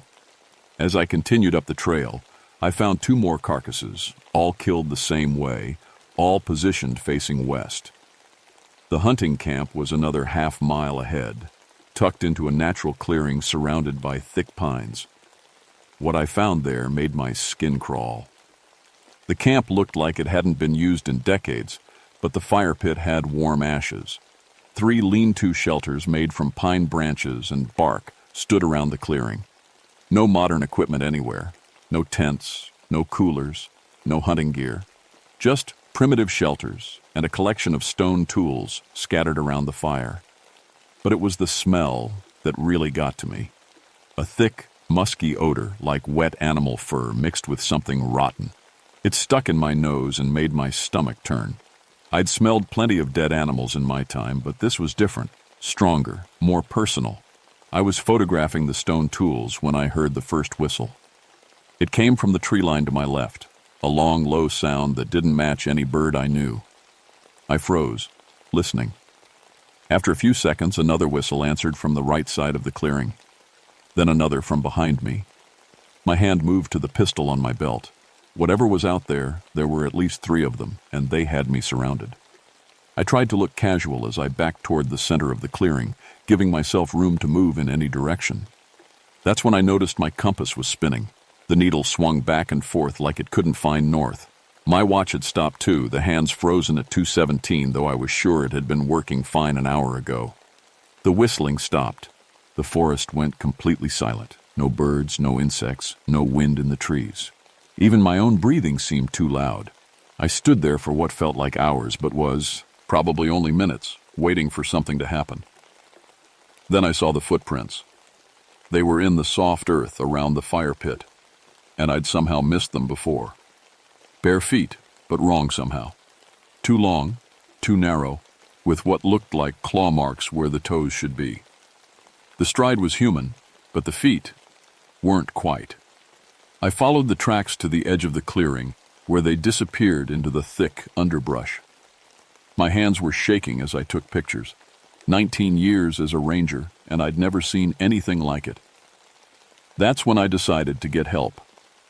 This was beyond simple poaching. I needed backup, maybe a full investigation team. I turned to head back down the trail, and that's when I saw her. Granny Witcher sat on a fallen log about 50 yards down the trail, looking like she'd been waiting for me. She was one of the old mountain people, probably 80 years old, with long gray hair and a face like weathered leather. I'd known her since I was a kid. She lived in a one-room cabin about 5 miles down the mountain. "You best get yourself gone from here, Mac Rutherford," she called out before I got close enough to speak. "This ain't your kind of trouble." I walked over to her, trying to stay calm. "What kind of trouble would that be, Granny?" She stood up, moving with the careful grace of someone whose bones hurt, but whose spirit was still strong. "The Hollow people been stirred up. They don't like strangers in their territory, especially strangers with badges and guns." "Hollow people?" I tried to keep the skepticism out of my voice. She looked at me with those sharp old eyes. "Your Uncle Tommy, he asked the same question 30 years back. Found him at the bottom of Devil's Bluff 3 days later, remember?" My blood went cold. "Tommy fell. It was an accident." "Was it?" She started walking down the trail, moving faster than I would have thought. "Possible. You come with me, boy. We get you out of here before dark. Maybe you live to see tomorrow." I followed her, my mind racing. Granny Witcher had lived in these mountains her whole life. If she was scared, maybe I should be too. But I was a professional law enforcement officer. I couldn't just run away because of some local folklore. We'd gone maybe a mile when I smelled it again, that thick, musky stench. Granny stopped walking and tilted her head, listening. "Too late," she whispered. "They're already hunting." The last thing I saw before everything went wrong was a pale shape moving through the trees on the ridge above us, keeping pace with our walk, but staying just out of clear sight. I wanted to tell Granny she was imagining things, but the words died in my throat when I saw what was left of her cabin. We'd followed the trail down for another hour, and I'd been looking forward to getting to her place, maybe using her old phone to call for backup. But when we came around the bend, I saw splintered wood and broken glass scattered across the small clearing where her cabin used to stand. The walls had been torn apart from the inside, like something incredibly strong had just punched through them. Her belongings were scattered everywhere, pots and pans, books, quilts, but arranged in careful patterns around a cold fire pit in the center of what used to be her living room. Granny stood there staring at the destruction, tears running down her weathered cheeks. 70 years I lived in that cabin," she said quietly. "My mama built it with her own hands." "Who did this?" I asked, though I was afraid I already knew. "Warning," she said. "They're telling us to stay away, but it's too late for that now. We've seen too much." I was examining the claw marks on what remained of the front door when I heard Granny scream. I spun around and saw her backing away from the tree line, pointing at something I couldn't see. "There," she shouted. "In the shadows." I followed her gaze and caught a glimpse of something that made my blood freeze. A figure, tall and unnaturally thin, watching us from behind a large pine tree. It was pale, almost white, and moved wrong, too fluid, like its joints bent in directions they shouldn't. I drew my pistol. "This is a federal officer. Come out where I can see you." The figure didn't move, didn't speak, just stood there watching us with what looked like yellow eyes that reflected the late afternoon light like an animal's. "Don't look at it direct," Granny whispered. "They don't like being seen." But I was already staring, trying to make sense of what I was looking at. It was definitely human-shaped, but stretched out and wrong. Its arms hung too long, its fingers were too thin, and its face was like looking at a person through dirty water, familiar but distorted. Then it smiled, showing teeth that had been filed to points, and stepped back into the shadows. 1 second it was there, the next it was gone, like it had never existed. "We need to move," I said, trying to keep my voice steady. "Now!" But Granny wasn't moving. She was staring past me with an expression of pure terror. I turned around and saw why. There were more of them, at least 6 figures standing at the edge of the clearing, all with that same pale, stretched look. They were arranged in a rough circle around us, cutting off our escape routes, and they were all smiling with those horrible pointed teeth. The biggest one, standing directly in front of us, took a step forward. When it spoke, its voice was like wind through dry leaves. Been long time since visitors. The words came slowly, like it was remembering how human speech worked. You, not welcome here. I raised my gun, but my hands were shaking so badly I could barely aim. Stay back, I'm warning you. It tilted its head, studying me with those yellow eyes. Warnings are for the living. Then it let out a whistle, high and piercing. That was answered by the others. That's when they started moving. They didn't run like humans. They moved in a crouched, loping gait that covered ground impossibly fast. I got off 2 shots before the first one reached me, and I swear I hit it center mass, but it just kept coming like the bullets passed right through. I grabbed Granny's arm and ran. We crashed through the underbrush, branches tearing at our clothes and faces. Behind us, I could hear them following. Not just the sound of feet on leaves, but that awful whistling coming from all directions now. They were hurting us, driving us deeper into the hollow where no one would ever find our bodies. Granny was moving faster than any 80-year-old should, but I could tell she was fading. Her breathing was getting ragged, and she stumbled more with each step. The caves, she gasped as we paused behind a large boulder. Old moonshine caves. Your granddad showed you. I knew the ones she meant. A network of limestone caves about a mile north, where moonshiners used to hide their stills during Prohibition. My granddad had shown them to me when I was 12, made me promise never to tell anyone about them. Can you make it? I asked. She nodded, though she didn't look sure. Better than staying here. We started moving again, but we'd only gone a few hundred yards when I heard Granny cry out behind me. I turned and saw one of those things had her by the arm, lifting her off the ground like she weighed nothing. I put 3 bullets into it at close range. This time, I saw them hit, saw the black blood spray from its chest, but it barely flinched. It looked at me with those yellow eyes and made a sound that might have been laughter. Then it twisted Granny's neck with a quick, casual motion, like snapping a twig. She went limp in its arms, and it let her fall to the ground. It arranged her body carefully, positioning her arms and legs in that same prayer-like pose I'd seen with the deer. Then it looked up at me and smiled. Your turn next, it said in that horrible whisper voice. I ran hard, harder than I'd ever run in my life, crashing through the forest with tears streaming down my face. Behind me, that awful whistling started up again, and I knew they were coming. The cave entrance was hidden behind a screen of mountain laurel, just like I remembered. I squeezed through the narrow opening and found myself in the main cavern, a space about the size of a small room with passages leading off in 3 directions. I had my flashlight, my remaining bullets, and maybe an hour before full dark. And somewhere in the tunnels behind me, I could hear them coming, the sound of bare feet on stone, getting closer with each passing minute. The caves were colder than I remembered, and my flashlight beam seemed weaker in the thick darkness.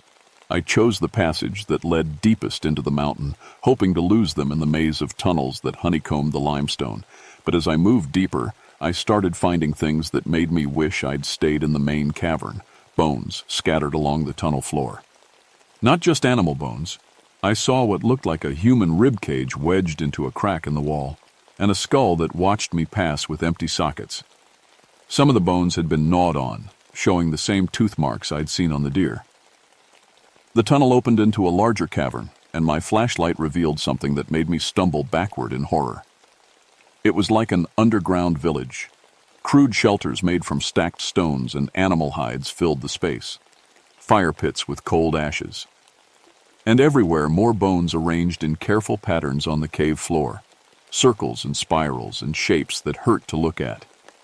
This wasn't just a hiding place. This was where they lived. I was backing toward the tunnel entrance when I heard the voice behind me. Welcome home.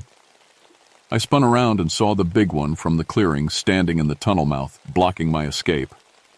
Up close, in the light of my flashlight, it was even more horrible. Its skin was paper white and stretched tight over bones that were too long. Its hair was stringy and colorless, hanging down over a face that was almost human, but not quite. "You like our home?" it asked, spreading its arms to indicate the cavern. "We been here long time. Your people drove us deep, but we survived." "What are you?" I managed to ask. It tilted its head, considering.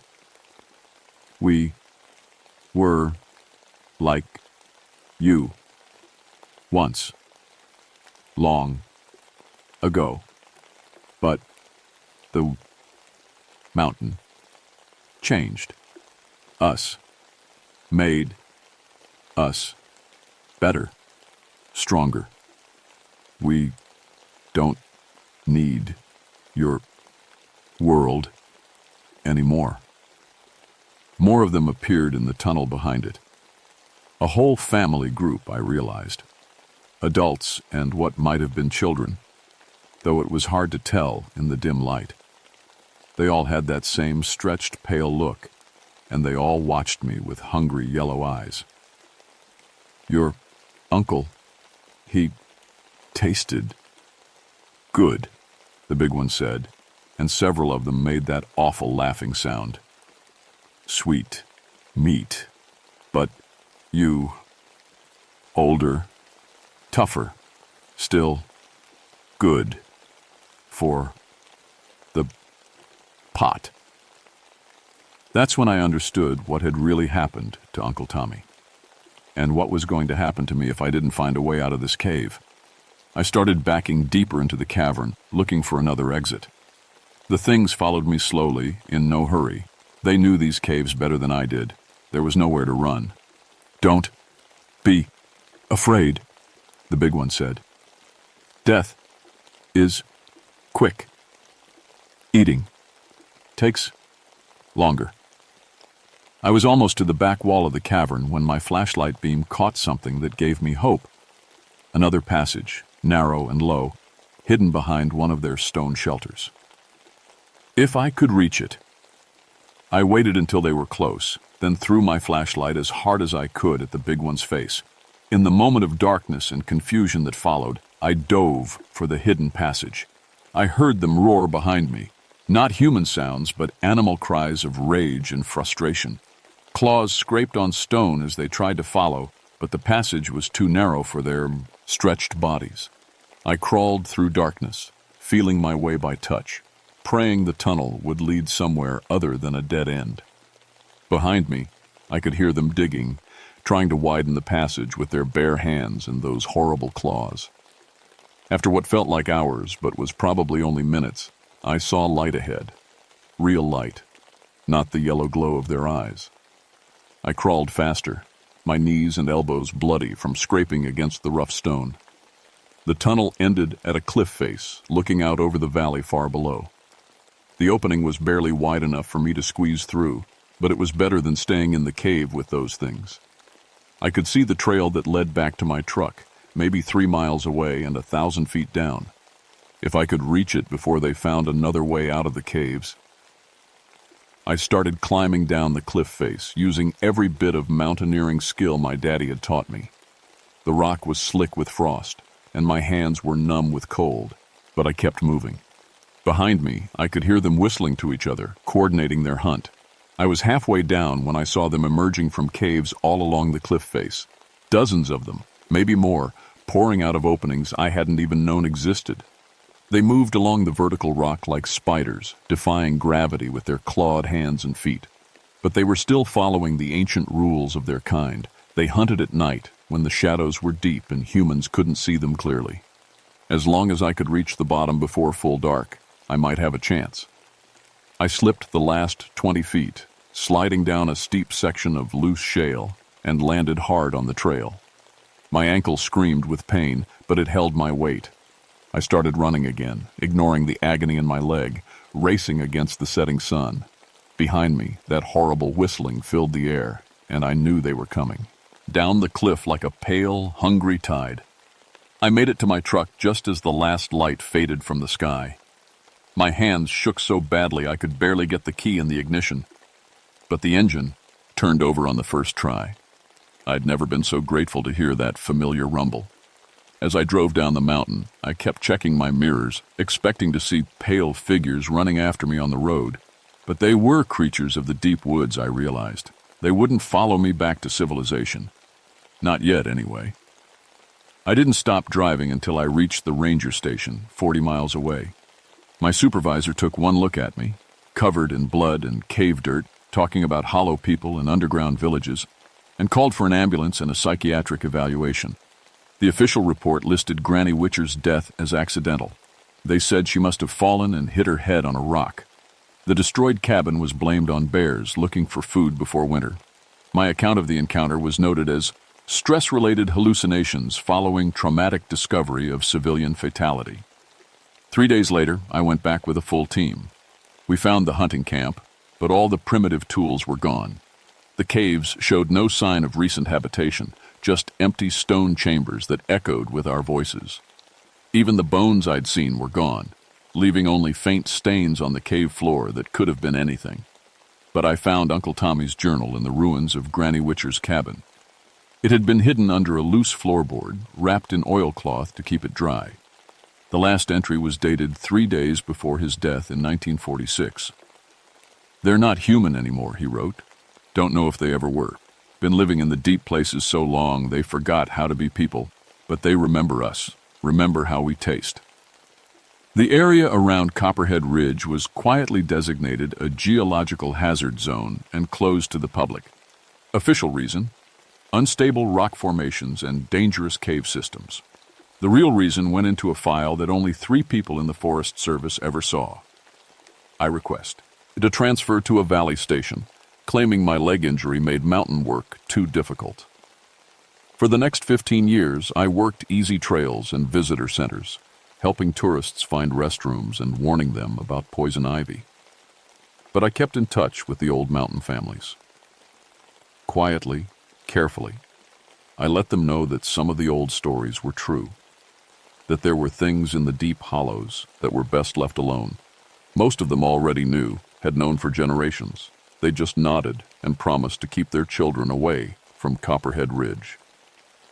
I retired in 1991, but I still live in the mountains, still keep watch, in my way, because I know they're still up there, in the limestone caves and hidden valleys where the sun never shines. Still hunting, still hungry. Last month, a group of college kids went missing while camping near Copperhead Ridge. The official search found their abandoned tents and some scattered equipment, but no bodies. The case was closed as a probable bear attack, with the victims presumed dead. But I know better. I know what really found them in the darkness between the trees.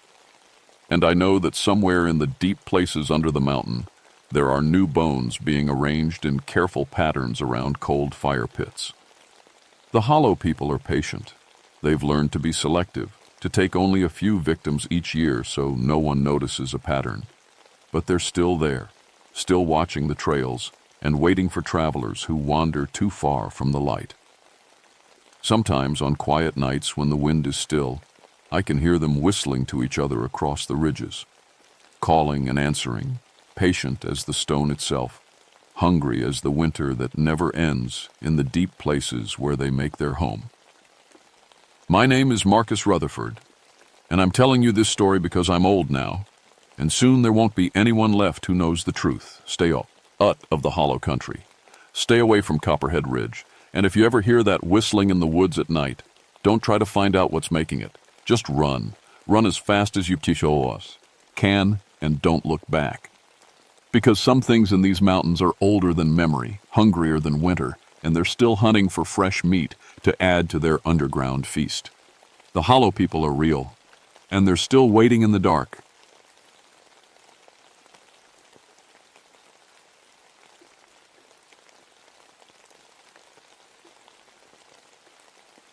My name is Dave Thompson, and I've been a park ranger for 15 years. I used to build bridges before this job, real ones made of steel and concrete.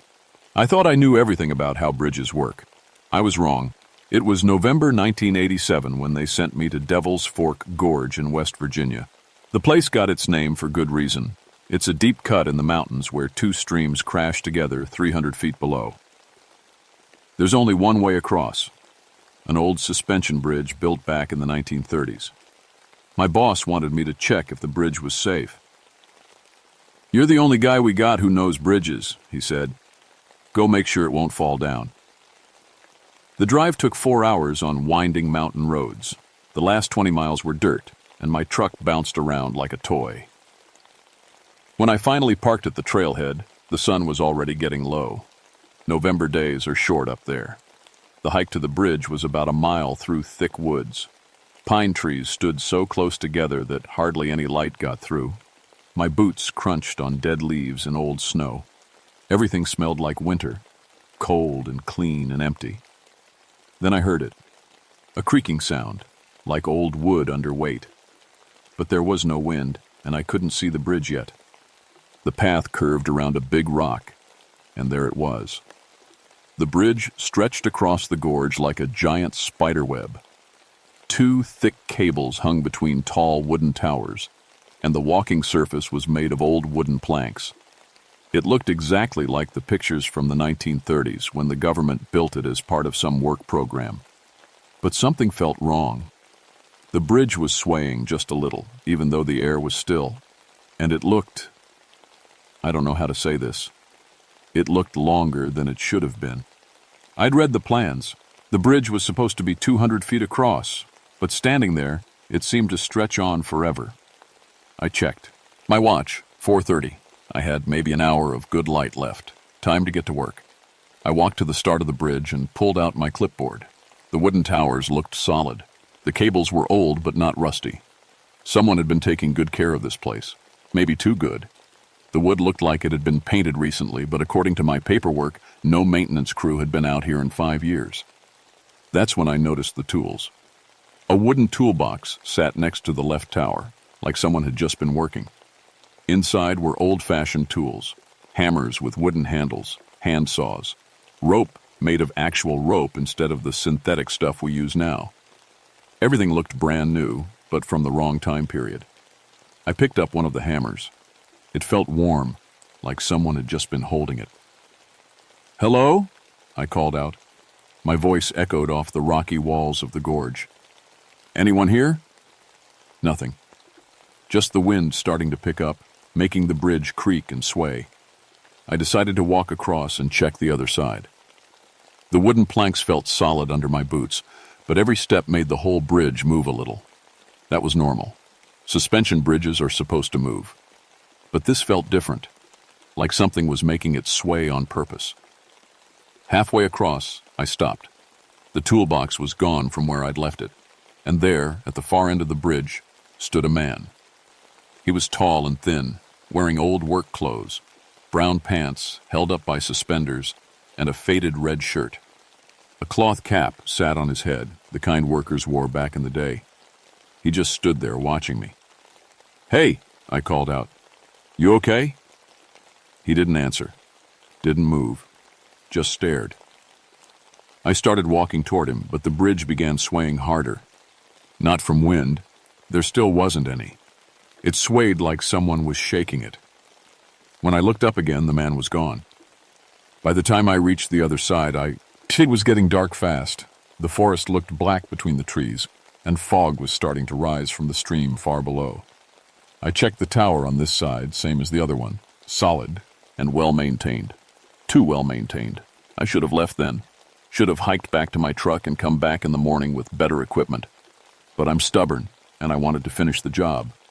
That's when I found the inscription carved into the wooden post. Built by James Morrison and crew, 1935, keeper of the bridge until the work is done. The date was right, but I'd never seen that name in any of the records. The fog got thicker as darkness fell. I pulled out my flashlight and started back across the bridge. The wooden planks felt slippery now, and every step echoed in the gorge below. The beam of my light only reached about 10 feet ahead, making everything beyond look like a gray wall. Halfway back, my light started to flicker. I smacked it against my palm, the old ranger trick. It came back on, but dimmer than before. Fresh batteries, too. I'd put them in that morning. That's when I heard the footsteps. Heavy boots on wooden planks, but not mine. Someone else was on the bridge. The steps came from behind me, steady and even, like someone who'd walked this bridge 1,000 times. I spun around. My light cut through the fog, showing empty planks stretching back to the tower. Nothing there. But the footsteps kept coming. Closer now. "Who's there?" I called out. My voice sounded small and scared. The footsteps stopped. I waited, listening so hard my ears hurt. Just my own breathing and the creak of old wood. Then, from right beside me, a man's voice. "You got business on my bridge?" I jumped so hard I almost dropped my flashlight. There was nobody there. Nobody I could see, anyway. "Where are you?" I said, trying to keep my voice steady. "Right here." The voice came from everywhere and nowhere. Been here since 1935, been waiting for someone who knows bridges. My heart was beating so fast I thought it might explode. I'm an engineer. I don't believe in ghosts. There had to be an explanation. Maybe someone was playing a trick. Maybe the fog was making sounds carry weird. "Look," I said to the empty air. "I'm just here to check the bridge, make sure it's safe." "Safe?" The voice laughed, but it wasn't a happy sound. "This bridge is the safest thing in these mountains. Been keeping folks safe for 50 years. Question is, are you safe enough to be on it?" My flashlight flickered again, then went out completely. Total darkness, except for a tiny bit of gray sky above the fog. I was stuck in the middle of a suspension bridge 300 feet above a rocky creek, talking to someone I couldn't see. I tried to remember my training. Stay calm. Think logical. Find the real explanation. "My name's Dave Thompson," I said. "I'm a park ranger. I used to build bridges before this job. I know what I'm doing." "Do you now?" The voice was closer, like someone standing right next to me. "Tell me, bridge builder, how many men died making this crossing?" I didn't know what he meant. "Nobody died building this bridge. I read all the reports." "Not building it," the voice said. "Before it was built, right here, where you're standing." The fog started to clear just a little, and my flashlight came back on by itself.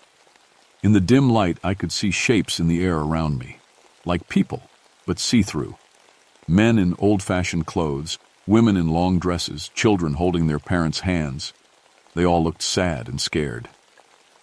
"Stagecoach went over the edge in 1887, the voice explained. 12 folks died. That's why they built the bridge here, so nobody else would have to ford the creek, so nobody else would die." The ghost people started to fade away, but I could still feel them watching. "And you are?" I asked. "James Morrison. I built this bridge. Died doing it too. Fell from the tower on the last day. But the work wasn't finished. And still isn't. I should have run. Should have gotten off that bridge as fast as I could and never looked back. But I'm an engineer, and he'd said something that got my attention." "What do? You mean the work isn't finished? The bridge has been done for 50 years. "A bridge isn't just wood and steel," James Morrison said. "It's a promise to keep folks safe. And promises need keeping." The fog closed in again, thicker than before. I could barely see my own hands, but I could feel something. A presence, cold and patient, circling around me like a wolf. "Every person who crosses this bridge pays a toll," the voice said. "Some pay with money, some pay with respect, some pay with their skills. What are you willing to pay, bridge builder?" I heard footsteps again, but this time they were going away from me, heading toward the far end of the bridge.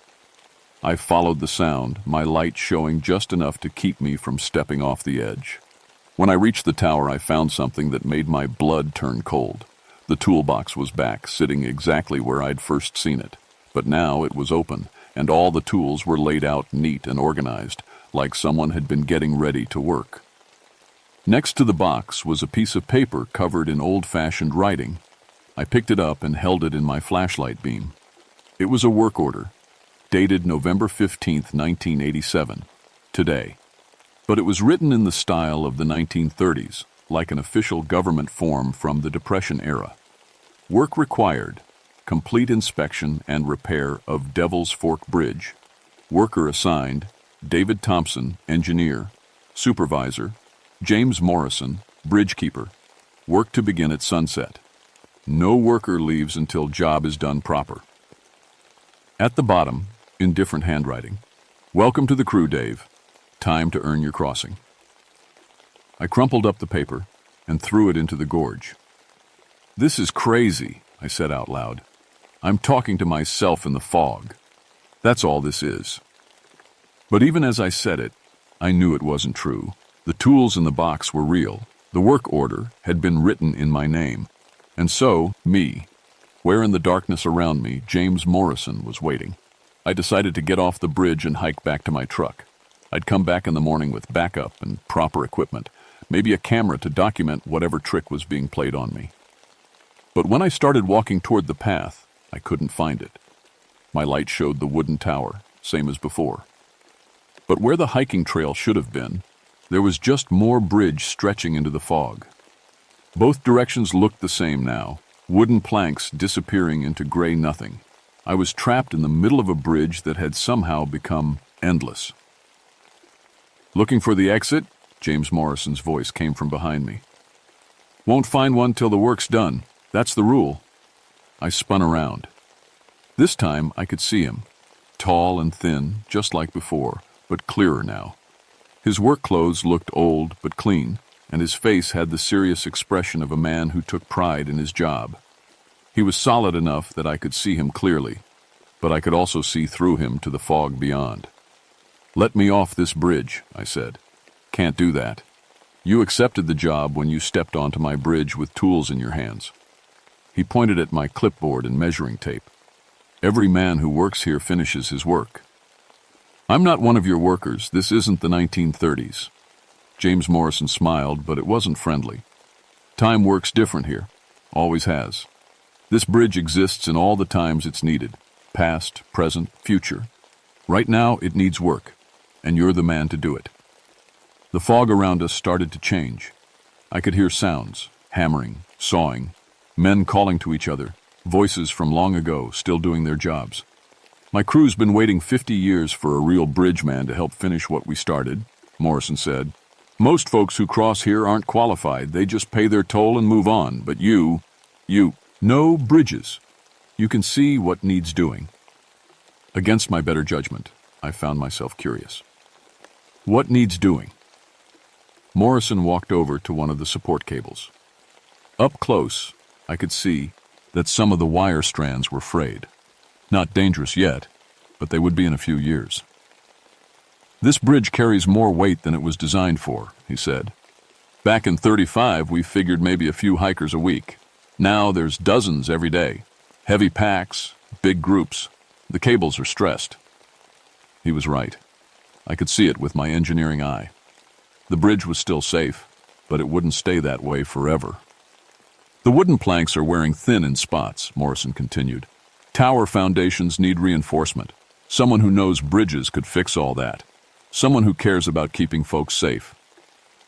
I looked at the tools in the box. They were exactly what I'd need for the repairs he was talking about. Old-fashioned tools, but good ones. Tools that had been waiting 50 years for the right person to use them. If I help you, I said, will you let me leave?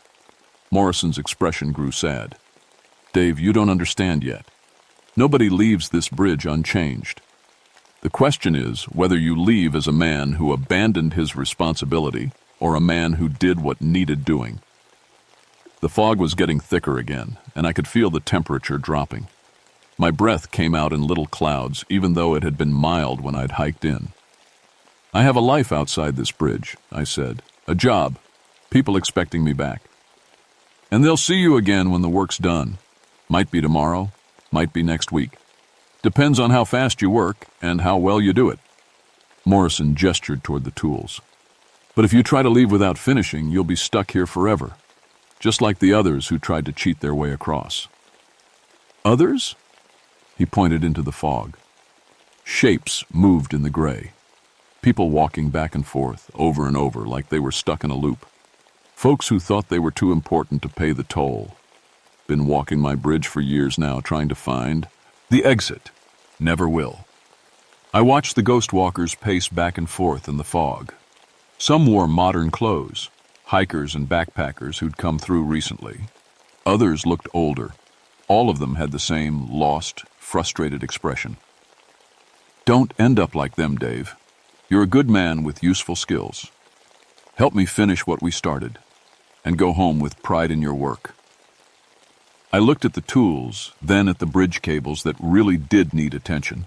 My engineering brain was already working out how to do the repairs properly. How long will it take? I asked. Morrison smiled, and this time it was warm and genuine. That depends on you. But I promise you this, when you're done, you'll know more about building bridges than any man alive. I picked up one of the hammers. It felt solid and familiar in my hand, like a tool I'd used 1,000 times before. All right, James Morrison, I said. Show me what needs fixing. Working on that bridge in the fog was like nothing I'd ever experienced. Morrison showed me problems I never would have noticed. Tiny cracks in the wooden towers, wear patterns in the cable anchors, spots where water had been slowly weakening the structure for decades. But here's the thing that scared me. I was good at it. Better than good. With those old tools in my hands, I could feel exactly what the bridge needed. It was like the tools themselves knew how to do the work. You're getting it, Morrison said as I replaced a section of cable. Bridge work isn't just about following blueprints. You got to feel what the structure wants. Hours passed, or maybe days. I couldn't tell in the fog. I lost track of time, lost track of everything except the work.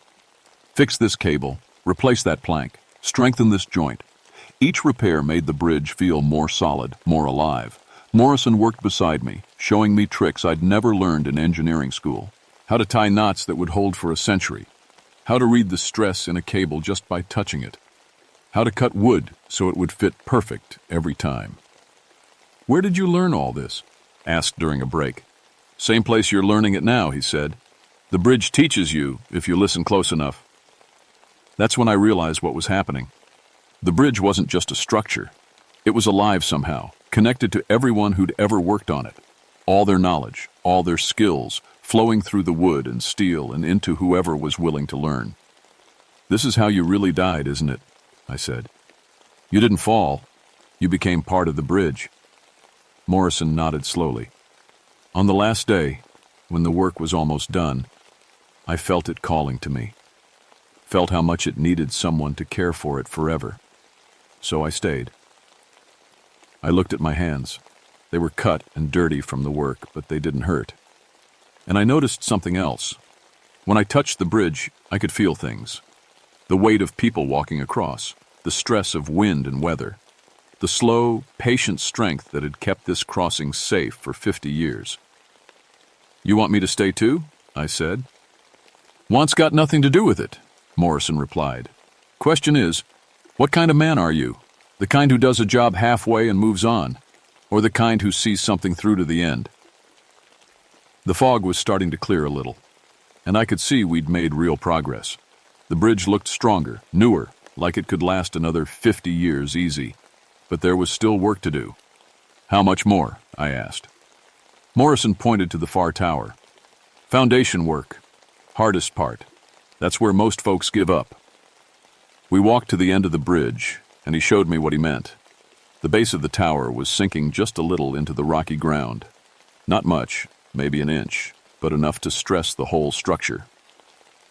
We got to shore it up from underneath, Morrison said. Means going down into the gorge.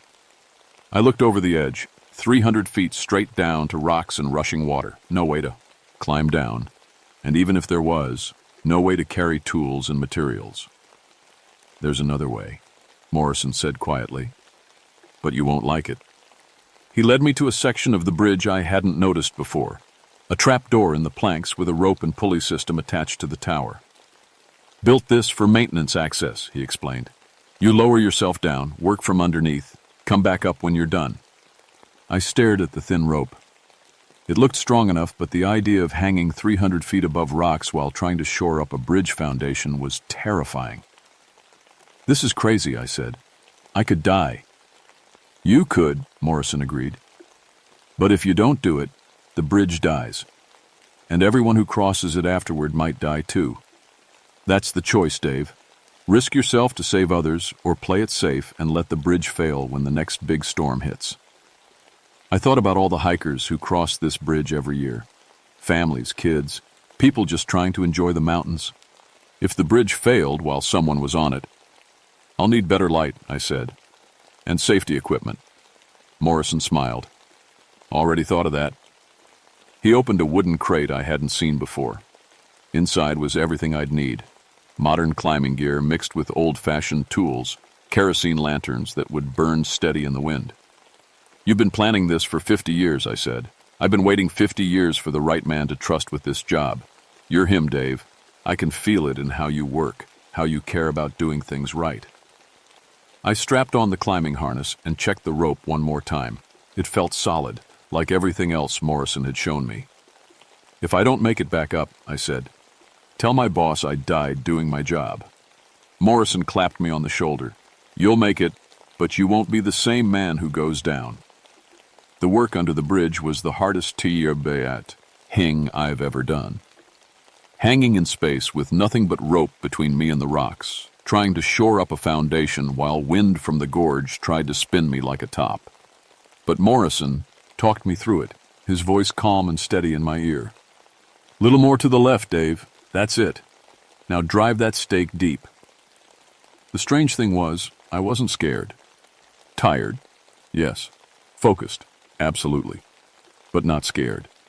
It felt right, like this was exactly what I was supposed to be doing. When I finally pulled myself back onto the bridge, the sun was rising. The fog had cleared completely, and I could see the beautiful morning spreading across the mountains. The bridge felt solid under my feet. Not just repaired, but stronger than it had ever been. Morrison stood at the center of the span, but he looked different now, fainter, like he was fading away.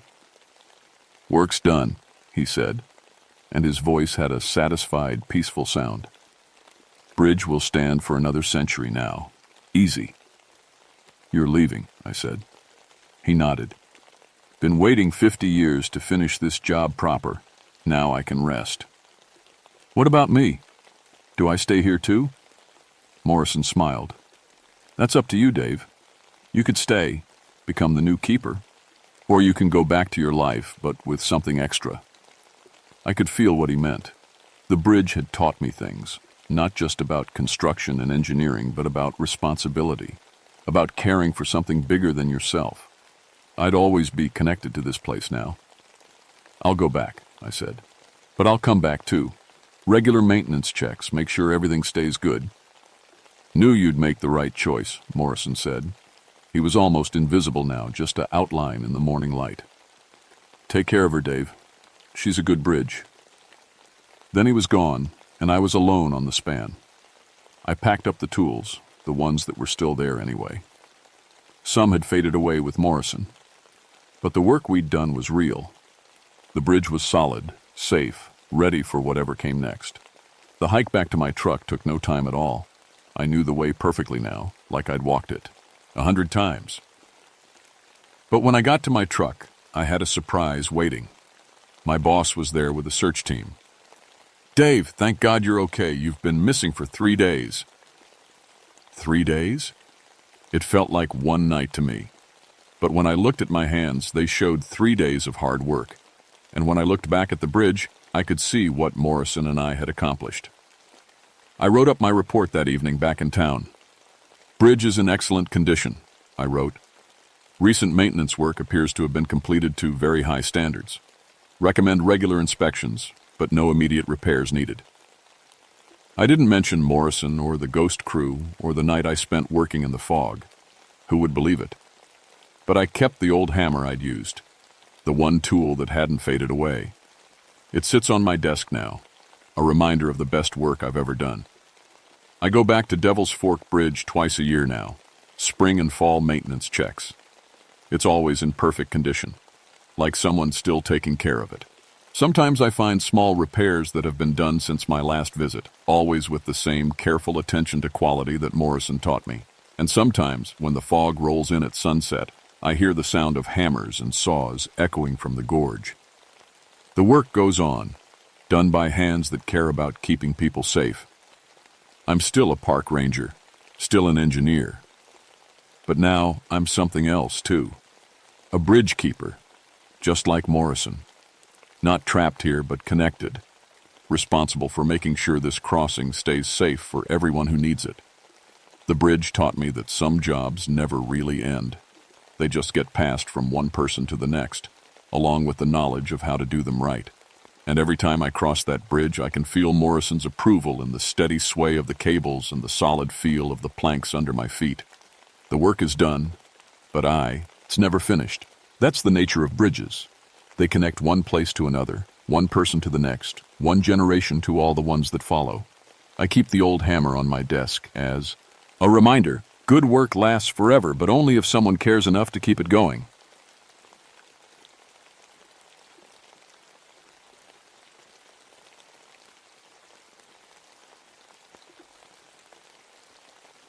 My name is Robert Hensley, but everyone calls me Rob. I've been a forest ranger for 21 years now, working the deep woods of North Carolina's Pisgah National Forest. At 48, I've seen just about everything these mountains can throw at you. Bears, wildcats, lost hikers, illegal hunters, you name it. But I never believed in ghost stories or forest spirits. That was just nonsense people made up to scare kids around campfires. I should tell you, I'm not the kind of guy who gets spooked easy. Did 2 tours in Vietnam as a combat engineer. Learned to spot booby traps and track enemies through jungle so thick you couldn't see 5 feet ahead. When I came home, the forest felt like peace compared to that hell. Trees don't shoot at you, and the only explosions are from dead branches falling. In June 1985, my boss sent me up to Grandfather Mountain for a solo timber survey. Someone was reporting illegal tree cutting in the backcountry, and they wanted me to check it out. I packed my gear, compass, maps, radio, camping supplies, and headed deep into the wilderness where most tourists never go. The Cherokee who lived here first had stories about this area. They called it the place where tree killers lived, spirits that would punish anyone who hurt the forest. Old-timers in town still whispered about it sometimes. I figured it was just their way of keeping people from overlogging the good timber. That first morning, hiking up the steep trails, everything seemed normal. Birds singing, squirrels chattering, the usual forest sounds. The air was thick and humid, typical for summer in the mountains. My boots crunched on fallen leaves and pine needles. Sunlight filtered down through the canopy in golden patches. I was looking for signs of illegal cutting, fresh stumps, saw marks, tire tracks from logging trucks. Instead, I found something else entirely. About 3 miles in, I came across the first damaged trees. But they weren't cut down. Someone had stripped the bark off them in long, vertical pieces. Dozens of trees, all in a rough circle about 50 yards across. The naked wood underneath was already turning gray and sick-looking. I knelt down to examine the bark that had been peeled away. It lay scattered on the forest floor in neat piles. The edges weren't clean like a saw would make. They were rough, torn, like something had ripped them off by hand. But what kind of tools could do this? And why would anyone want just the bark? My radio crackled. Unit 7, this is base. What's your status? Found some tree damage, I reported. Looks like bark stripping, not cutting. Investigating further. Copy that. Be careful up there, Rob. I followed a trail of damaged trees deeper into the woods. The pattern was weird. They formed rough lines that seemed to follow some kind of system I couldn't figure out. Some trees were completely stripped, others only partially. A few had strange carvings cut into their exposed wood, symbols I didn't recognize. The forest got quieter as I went deeper. Fewer bird sounds. Even the insects seemed muted. I told myself it was just because I was getting farther from the main trails, but something felt off. Around noon, I stopped to eat lunch by a small stream. That's when I noticed my compass was acting up. The needle kept swinging between different directions, like it couldn't decide which way was north. I tapped it a few times, thinking maybe it was broken, but it kept spinning. After lunch, I found more stripped trees. Hundreds of them now, spread across acres of forest. Some looked like they'd been damaged recently. The bark was still moist and sticky. Others seemed older, with the wood underneath starting to rot and attract insects. But here's what really bothered me. I couldn't find any human tracks. Not one boot print in the soft soil around the damaged trees. No tire marks, no tool marks I could identify. Just those rough, torn edges on the bark like it had been ripped off by something with claws. I set up camp that evening feeling uneasy for the first time in years. As a ranger, you learn to trust your instincts. Animals can sense danger before humans can, and I was starting to feel like something was watching me from the dark spaces between the trees. I woke up at dawn to a sound I'd never heard before in 21 years of forest work. It was like wind moving through leaves, but there was no wind. The air was perfectly still. The sound seemed to come from all around me, a soft rustling and creaking that made my skin crawl. I unzipped my tent and looked out. The forest looked different somehow. The trees seemed taller, their branches reaching toward each other like they were trying to touch. Shadows fell in patterns that didn't match where the sun should be. I shook my head, telling myself I was just tired. Mountain mornings can play tricks on your eyes. After a quick breakfast, I continued following the trail of damaged trees. The bark stripping got worse as I went deeper. Entire groves stood naked and dying, their exposed wood white as bone.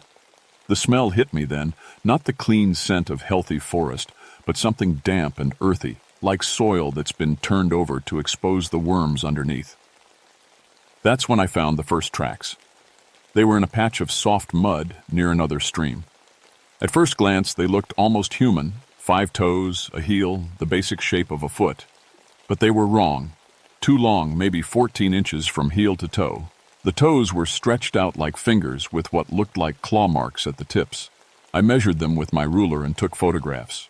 Whatever made these tracks was big, probably 7 or 8 feet tall based on the stride length.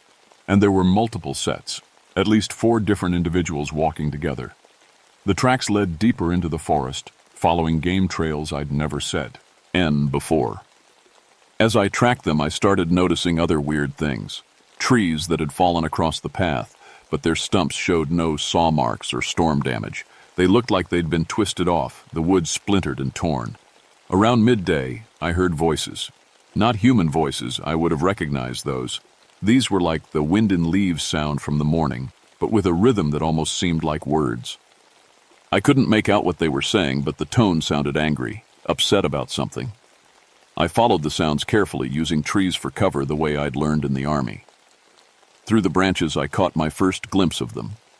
3 figures stood in a clearing about 100 yards away. They were tall, taller than any human, covered from head to foot in what looked like bark and moss.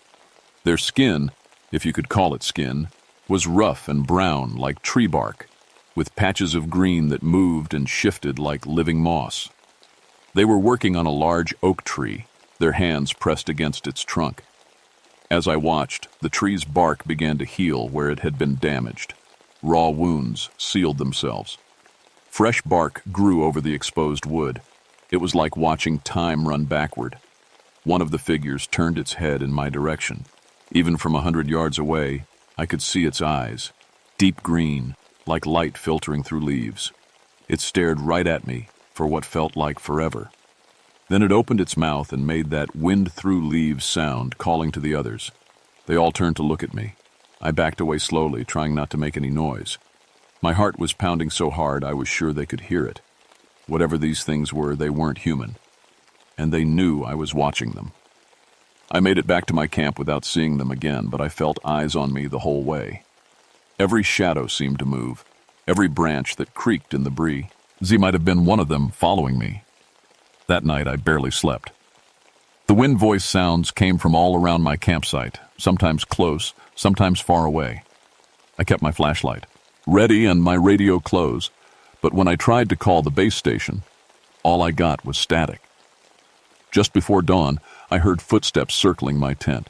Slow, careful steps that stopped every few feet like something was studying me. The footsteps were too heavy to be human, and they made a weird squelching sound in the leaves, like bare feet walking through mud. I lay there in my sleeping bag, trying to control my breathing, until the sun came up and the footsteps finally went away. In the morning, I found them, those same long tracks all around my campsite, pressed deep into the soft earth. One set came right up to my tent and stopped just inches from where my head had been lying. Something had been watching me sleep. I should have left then. Any reasonable person would have packed up and hiked straight back to the ranger station. But 21 years of forest work had made me stubborn, and my army training taught me never to retreat without understanding the enemy. Besides, I still had a job to do. People were counting on me to find out who was damaging these trees. I just hadn't expected the who to be something that shouldn't exist. I spent the third day mapping the damage patterns, using my compass, which still spun wildly in certain areas, and my topographical maps. I tried to make sense of what I was seeing. The bark stripping formed rough circles and lines that reminded me of something, but I couldn't put my finger on what. Then it hit me. The patterns looked like the old Cherokee medicine symbols I'd seen in museum books, spirals and connecting lines that were supposed to represent healing and protection. But these were huge, carved across acres of forest in dying trees. Around noon, I found a grove where the damage was fresh, so fresh that sap was still bleeding from the stripped bark like wounds. The air here felt thick and charged, like right before a thunderstorm. My skin prickled with electricity. That's when I made my mistake. I was examining one of the newly stripped trees, running my fingers over the rough edges where the bark had been torn away, trying to understand what kind of tool could make these marks. I pressed too hard against a loose piece of bark, and it broke off in my hand with a loud crack. The forest went completely silent. No birds, no insects. Even the wind stopped blowing. It was like someone had turned off all the sound in the world. Then came the answering call. That wind through leaves voice, but louder now, and definitely angry. It echoed from all around me, from every direction at once. More voices joined it, creating a chorus of fury that seemed to shake the trees themselves. I ran. Forget everything I learned about staying calm in the wilderness. Forget my military training about never showing fear to the enemy. I crashed through the underbrush like a panicked deer, branches tearing at my clothes, roots trying to trip me with every step. Behind me, the forest came alive. Trees creaked and groaned without any wind to move them. Branches reached down to grab at me as I passed underneath. Roots erupted from the ground, forming barriers across the path. The very earth seemed to be working against me. I could hear them following. Not just footsteps now, but the sound of large bodies moving through the trees. Sometimes I caught glimpses of them keeping pace with me through the woods, their bark-covered forms blending perfectly with the forest until they moved. They were hurting me. Every time I tried to turn toward what I thought was the way back to my camp, fallen trees blocked the path or thick brambles grew across the trail. They forced me deeper into the woods, toward areas I'd never seen before. I stumbled into a clearing and stopped, gasping for breath. 5 of them stood waiting for me, up, close. They were even more impossible than they'd seemed from a distance. Each one was over 8 feet tall, their bodies covered in living bark that shifted and changed as I watched. Moss grew in their hair like a green crown. Their fingers ended in thick, woody claws perfect for stripping bark. But their eyes were the worst part. Not the solid green I'd seen from far away, but deep and knowing, like they could see right through me to every mistake I'd ever made. The largest one stepped forward and spoke in that wind voice, but this time I could almost understand it. The words formed in my mind more than my ears. Tree killer, you damage the sacred groves. You carry the death tools of the destroyers.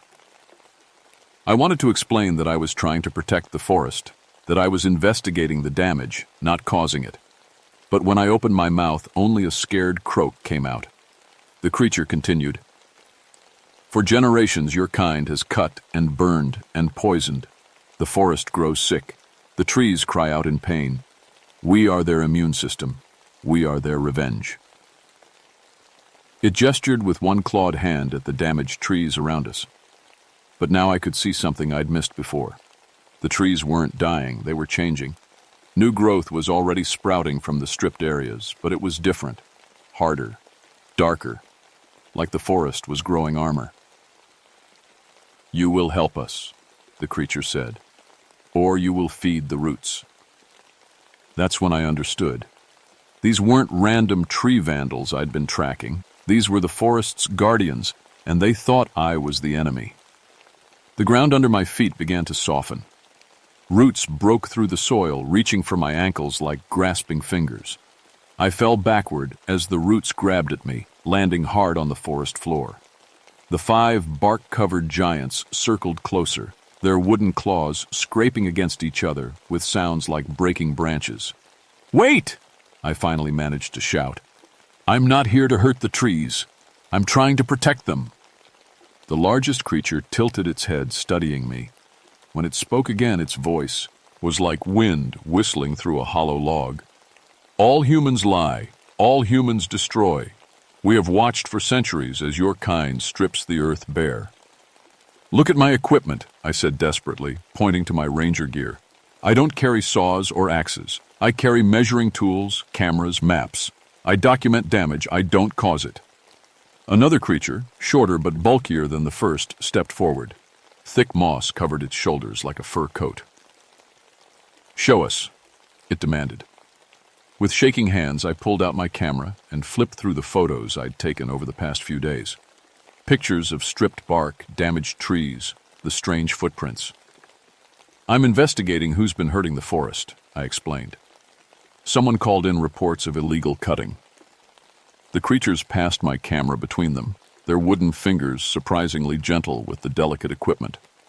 They seemed to understand what the photos showed, pointing at details and making those wind-voice sounds to each other. The largest one handed the camera back. "You track the true destroyers?" "Yes," I said, getting to my feet carefully. The roots had retreated back into the soil. "That's my job. I protect the forest from people who want to harm it." "Then you will see what we have seen." The creature pressed its palm against a large pine tree. The bark began to glow with a soft green light that spread up the trunk and into the branches. The light jumped from tree to tree throughout the grove, connecting them in a web of living energy. Suddenly, I could see through the trees' memories. Images flashed through my mind. Decades of forest history compressed into moments. I saw men with chainsaws cutting down ancient oaks, bulldozers pushing over entire groves to make room for parking lots, chemicals sprayed from trucks, leaving brown patches of dead vegetation in their wake. But I also saw the bark peeler's response. They would find the men responsible and strip them of their protective clothing, leaving them naked and lost in the deep woods. Not killing them. That would be too quick. Instead, they would mark them with symbols carved into their skin, warnings that would keep them away from the forest forever. The visions shifted to recent events. A group of poachers had been working the area, taking more than just trees.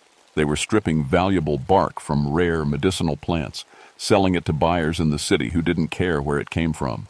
The bark peelers had been trying to heal the damage, but faster than they could fix it, the poachers kept coming back. "The destroyers have a camp," the creature explained. 3 miles north, hidden in the old logging road.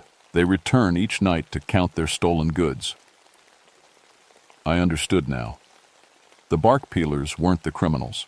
They were trying to stop the real criminals. And I'd been tracking the wrong suspects. "Let me help," I said. "I have a radio backup coming. If we can catch these poachers with evidence—" "Your human laws are weak," another creature interrupted. "The destroyers pay money and return to their work. Only fear keeps them away permanently." That night they showed me their plan. We surrounded the poachers' hidden camp just as the 3 men returned from another day of stripping valuable bark from rare trees. Their truck was loaded with huge bundles of inner bark from wild cherry, oak, and birch, worth thousands of dollars to the right buyers. The bark peelers didn't attack right away. First, they let the forest itself do the work. Trees began to close in on the camp. Branches wove together overhead, cutting off escape routes. Roots burst from the ground, tangling the men's feet. The very earth tilted and shifted, making it impossible to run.